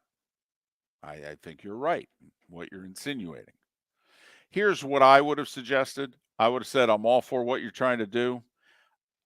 We're going to change the signage in around our training facility. Our practice jerseys are going to have the rainbow. Our warm-up jerseys are going to have the rainbow. Okay. But the 90 minutes we're on the pitch, we're going to wear the standard white and blue tops and the red, white, and blue crest. I'm just letting you know. And David, with me, this is not about the statement. I hated when our Olympians were wearing light blue. Right. Right. They were blue, light blue, and white. Yeah. For whether it was a hockey team, might even been the damn curling team. It drove me nuts. Right. It had nothing to do with a political statement, and I am the same way about this. The United States is red, white, and blue. Wear the damn colors. Correct. That's all I ask of you. That's it. This is, come on. This is like all the complaints that we've had sounding like, crusty old get off my lawn guy about college football. I want to be able to turn the TV on, look and go, oh, that's Ohio State and that's Michigan State. Right. We're not Oregon. We're the United States of America. I don't want to see a lime green jersey. I just want to see red, white, and blue. Now, I have no problem. Hell, as far as I'm concerned, we're warming up for the World Cup. Okay, we could be kicking rainbow soccer balls for all I care, honestly. Okay, but when it comes time on the pitch and we're going to do our 90 minutes, all right, it's just real simple. White tops, blue bottoms, red, white, and blue crest. Thank you very much. I don't think that's asking too much. No. You want to go the United crazy. States to look like the United States when they play in an international match in any damn sport. Right. You want to go crazy? We'll wear blue tops with white shorts and the red, white, and blue crest. Go nuts. Miller and Moulton, the good, the bad, and the ugly. Today was a day when and what's on tap. Still all ahead right here on the Florida Sports Network. Miller and Moulton here for the Clutch Vodka Play of the Day. Mark, remember Nick Charles, Fred Hickman, the CNN Play of the Day? Yeah, CNN did a nightly sports show. That was a while ago. Yes, it was. Just work with me. Everyone liked the pod, the Play of the Day. So how about we have the Clutch Vodka Play of the Day? Sounds good. Fun. Smooth. Like Clutch Vodka. Listen weekday mornings for the Clutch Vodka Play of the Day. That's Clutch with a K. Golfers, are you bored of the same old driving range warm-up routine that's not getting you the results that you want on the course? Power up your golf swing by adding resistance bands to your range sessions with the Orange Whip Golf's Power Strap Kit, featuring band attachments to your feet and hips. Power Strap Screen will boost club head speed, increase power, improve flexibility, all with just a few swings. Buy a Power Strap Kit today. Go to orangewhipgolf.com and use code Miller10 to receive an additional 10% off the already great price of $119. David Moulton for Napa, Napa Auto Parts, and Napa Filters. Insist on Napa filters for your vehicles, or if you're a do-it-yourselfer, only buy Napa filters. Napa has a filter for almost anything on earth that moves, whether it's motorcycles, foreign and domestic cars, vans, SUVs, earth-moving equipment. You get the idea. Napa Auto Parts, Napa filters. Insist on them for your vehicles, or if you're a do-it-yourselfer, only buy Napa filters. Mark Miller for SWFL Golf Carts, or online, flgolfcarts.com. If you're looking for a golf cart, an e-bike, or an e-motorcycle, go visit Alex and the gang at SWFL Golf Carts. flgolfcarts.com online. Check out their whole inventory. If you're looking for a custom cart, they can take care of you. 2-seater, 4-seater, 6-seater, they've got you covered. E-bikes, nobody better for value and service. e-motorcycles. Check them out. Again, flgolfcarts.com. flgolfcarts.com. You are listening to Miller and Moulton on the Florida Sports Network.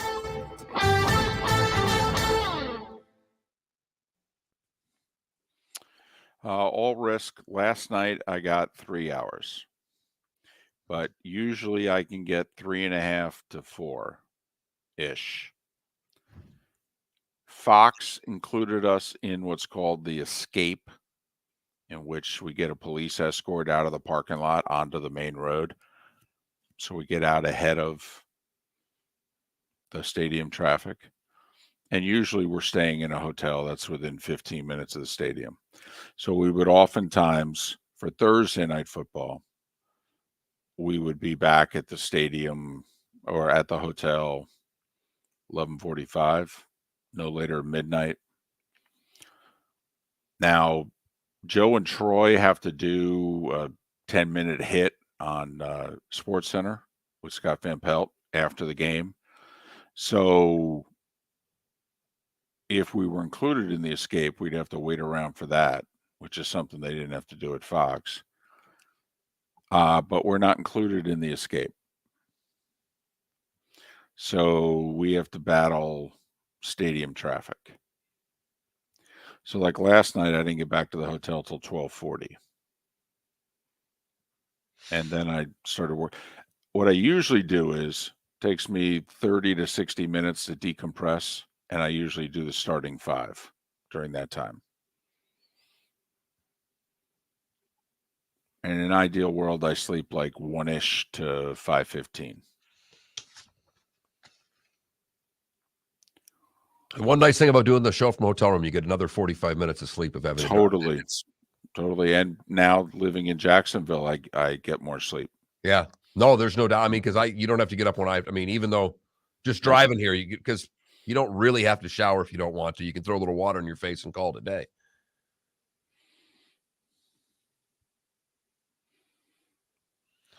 I just was looking just to see the comments from the show on Facebook, and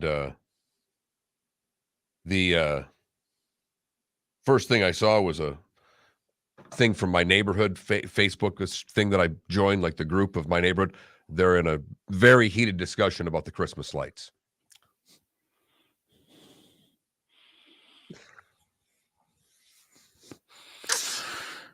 Whew.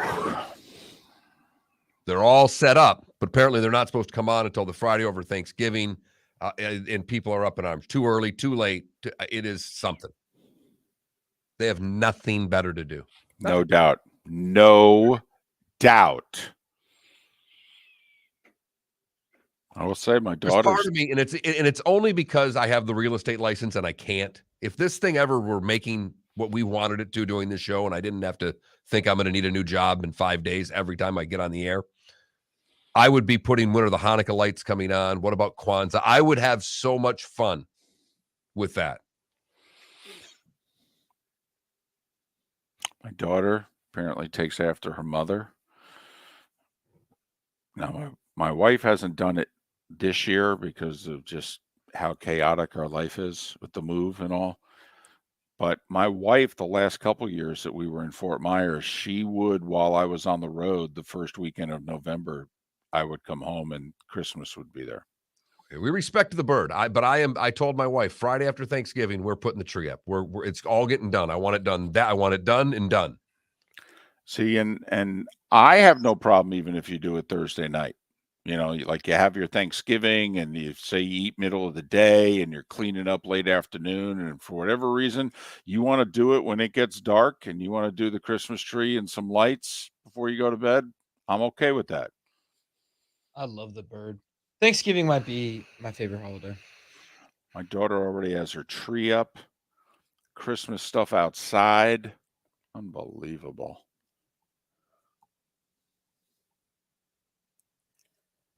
I have failed.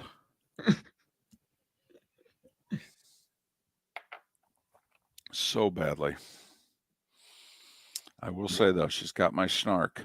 So I'll take my wins where I can get them.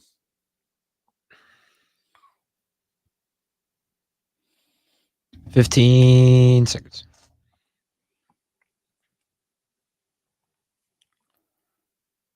Rory calling for Greg Norman to step aside. Here we go. Apparently in Dubai.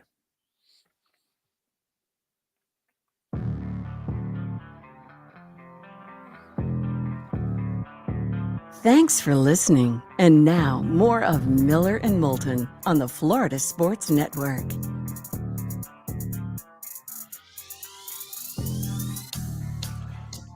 It's the home stretch on this Tuesday. Miller and Moulton, Florida Sports Network, floridasportsnetwork.com. Thanks so much for being with us. You missed any part of the show? Go to floridasportsnetwork.com. Download our podcast. David Samson has decided he wants to be a regular. Great. So he's Tuesdays at 7:38. Pat Kirwan's a regular Tuesdays at 8. We talk Gators every Tuesday at 8:38. We did so with Kevin Brockway, excuse me, last hour. So you miss any of it and you want to hear it? Well, download it. That's how the whole podcast thing works. David, I don't know if this is an anti-soccer or an anti-comment about the crest, because someone just says, I almost hope they don't make it out of group. I won't be forced to listen to more soccer. Well, here's the thing with the World Cup. We watch and pay attention even if the U.S. isn't in it. If it's meaningful, we tend to watch. They play 3 matches. I mean, come on, really? I mean, a Monday, a Friday. Heck, I don't even know how much we'll talk about the Friday. I mean, we haven't even decided. We doing a show the day after Thanksgiving? I don't think Probably. so. Oh, really? Oh, Well, okay. it doesn't matter to me. No. One best of, 2 best of. Right. It's all on Felipe anyway. I mean, and not up to us if he's gotten to work, doing those shows or not. That ain't on us. But it's 3 matches. I mean, come on. We'll give a few results. I mean, it's not, come on. We'll treat it as like the NHL. I mean, really. I mean, it's not going to be that much. How about the NHL last night? Had 4 games scheduled on the night of their Hall of Fame inductions. That doesn't make any sense. No. You would think they'd give people off. Right. Well, Ottawa scheduled their game at 5 o'clock yesterday because Alfredsson was one of the guys that got into the Hall, and he's an Ottawa Senator. So they actually scheduled their game at 5, so the game would be over, and they invited the fans to stick around and watch his speech. I did think it was interesting the Sedin twins did take their speeches separately. People were joking, since their whole career is basically linked to one another, would they do their speech together? It would have been funny if they made the one guy go and then had 2 other nominees and then made, Henrik goes first and then we do Alfredsson and somebody else and then we do Daniel. That would have been funny. That would have been funny. And I think that Daniel went first and said, in my mind, you're a better hockey player than me, a better person than me, and I'm saying this sincerely, but also knowing you'll be standing up here in about 10 minutes. I thought that was a pretty solid line. And the one thing I didn't realize about the Twins is that they are credited with the shot pass, if you will. They kind of revolutionized hockey in that the shot for the tip, that they are credited for bringing that to the game in the National Hockey League. Were they credited about being soft in the playoffs, or did other teams earn that first? No. Wow. I don't know. That's just an observation. All right. Well, I got nothing for that one. It's time for someone to take back this segment, if for no other reason than to stop David from talking about Meghan and Harry. Here's Mark Miller with Today Was the Day When. Dadgum, good point you make there. I don't think I'm wrong. That's why I had nothing for it. Don't think I'm wrong. 1777. We start today. The Articles of the Confederation, the first Constitution of the U.S., is approved by the Continental Congress. 1791, the first Catholic college in the U.S., Georgetown, opens. 1864, Sherman leaves Atlanta on his march to the sea. 1920, the League of Nations holds their first meeting. 1926, the first formal radio network. RCA takes over a 25-station network. And they immediately started downsizing. Today in 1940, 75,000 men called to armed force duty during peacetime. This one I thought was interesting, David. Today in 1949, Kirwan, KRON TV, Channel 4 in San Francisco, begins broadcasting. The call letters were a nod to the owner's other business, the San Francisco Chronicle. Makes sense. I just never really realized they did that for them. Me neither. The Love Me Tender film debuted today in 1956. That was Elvis's movie debut. Right. 1960, Elgin Baylor scores 71 for the Lakers against the Knicks. Woo! 1964, Mickey Wright shoots a 62. At that point, it was the lowest score for a woman pro in a tournament. Big day today in 1969. 53 years ago today, Wendy's opened their first fast food restaurant in Columbus, Ohio. That is a big day. Me a Dave's single. 1970, Paul Brown, head coach of the expansion Bengals, defeats the Browns. He calls it his greatest victory. No angst there, David. None at all. None at all. Damn team's named after me, and they got rid of me. Art Modell, you blankety blank. Got that right. 1979, ABC TV announces it would broadcast a nightly special on the Iran hostage crisis. That turned into Nightline. Seems to be doing okay. Two things in 86. It was the second time SNL used a time delay. It's because the host was Sam Kinison. Released their debut album, Licensed to Ill, today in 1986. And it was 2 years ago that Dustin Johnson wins the Masters. That's right. 2 years ago, the pandemic year, DJ fired a -20 to win it by 5.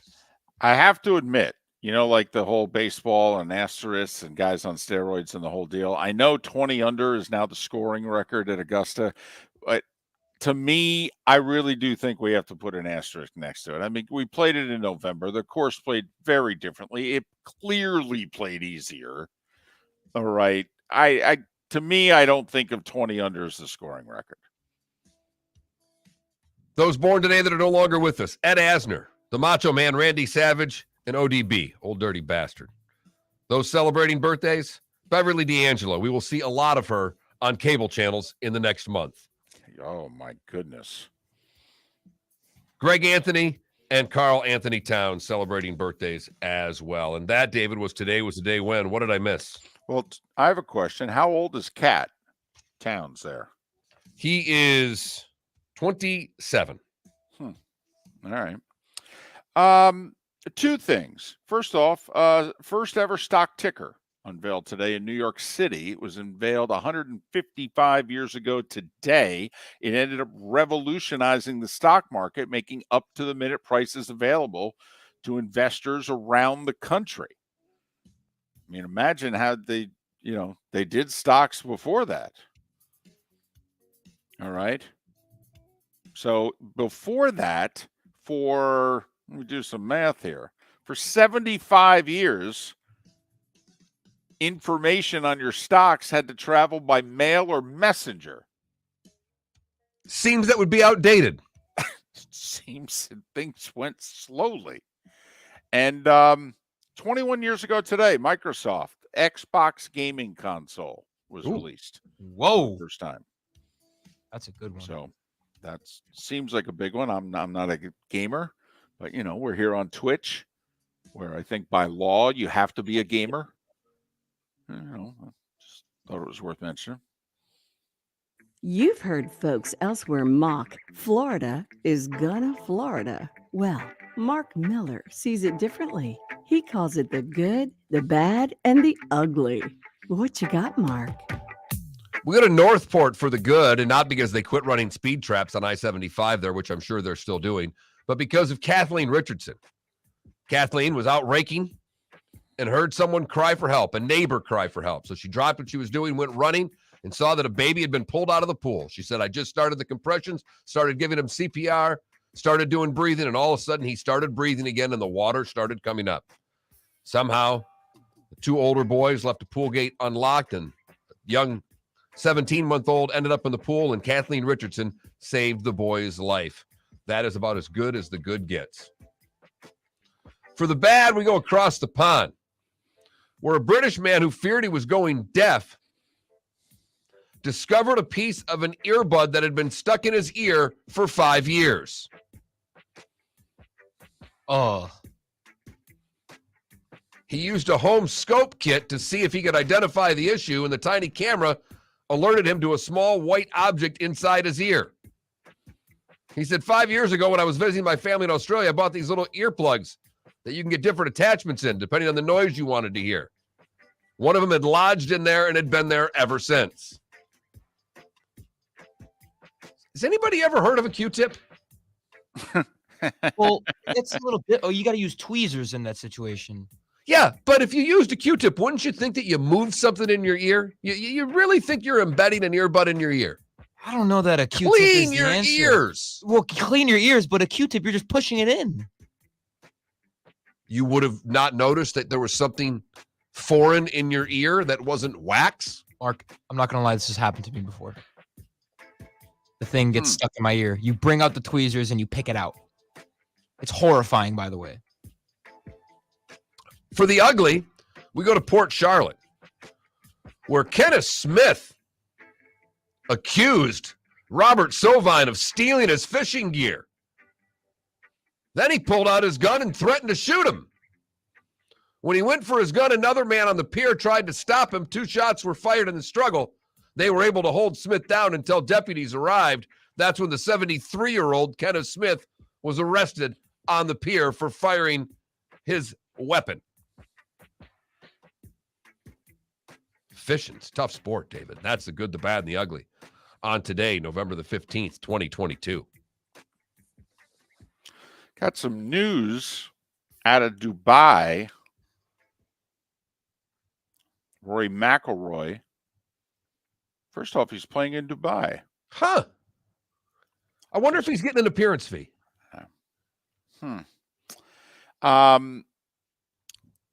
If these quotes are true, and I believe they are, because I've spent time, trying to verify other media outlets and all that. According to the BBC, Rory says Greg Norman should resign. Said, we're not going to be able to work this out, basically, with him involved. We need adults in the room, and he's not one of them. Oh, okay. And then Greg made a comment a few days ago saying, Tiger should actually be thankful for LIV Golf. We're making those on the PGA Tour a lot more money because them competing with us. And Rory basically said, yeah, Greg should shut up. Tiger doesn't have to be thankful to anyone for anything. And I understand most everybody listening's on Rory's side. Okay. I am wondering when, though, somebody's going to tap Rory on the shoulder and go, you got to stop talking. Or if you're on his side, he can just keep talking. Because I'm a Rory fan. But I'm at the point in which it's like, could somebody grab the microphone? I think I'm done hearing from Rory. We get it. I know what side you're on. I get it. Can somebody else kind of now talk? Who? Don't know. Don't know if it's Justin Thomas. Don't know if it's Spieth. Don't know if it's El Tigre, who hasn't said much, by the way. But when he has spoken, obviously, he carries a big stick. That's all. I mean, I just find it funny. Rory hates the LIV and won't stop talking about it. I mean, I kind of feel like if this was politics, and I was Rory's campaign manager, I'd be like, dude, you're winning.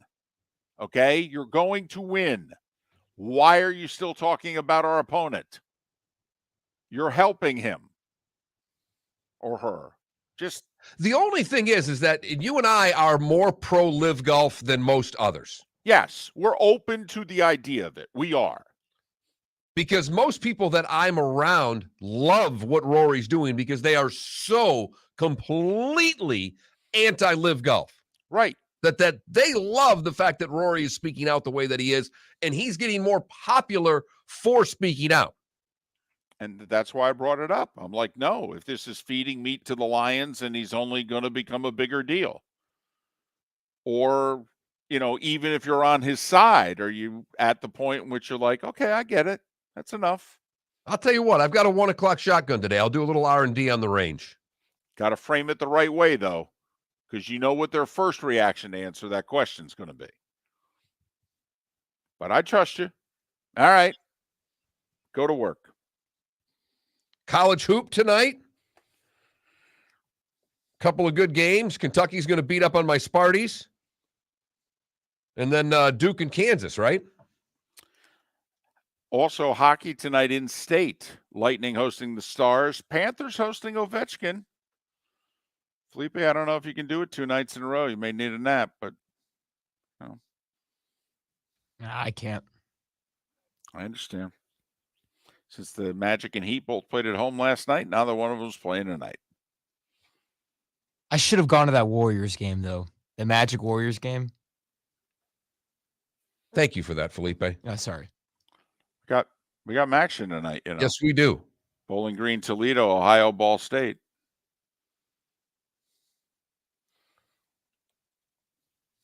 And then Grizz and Pelicans. Not a bad little NBA game tonight for those interested.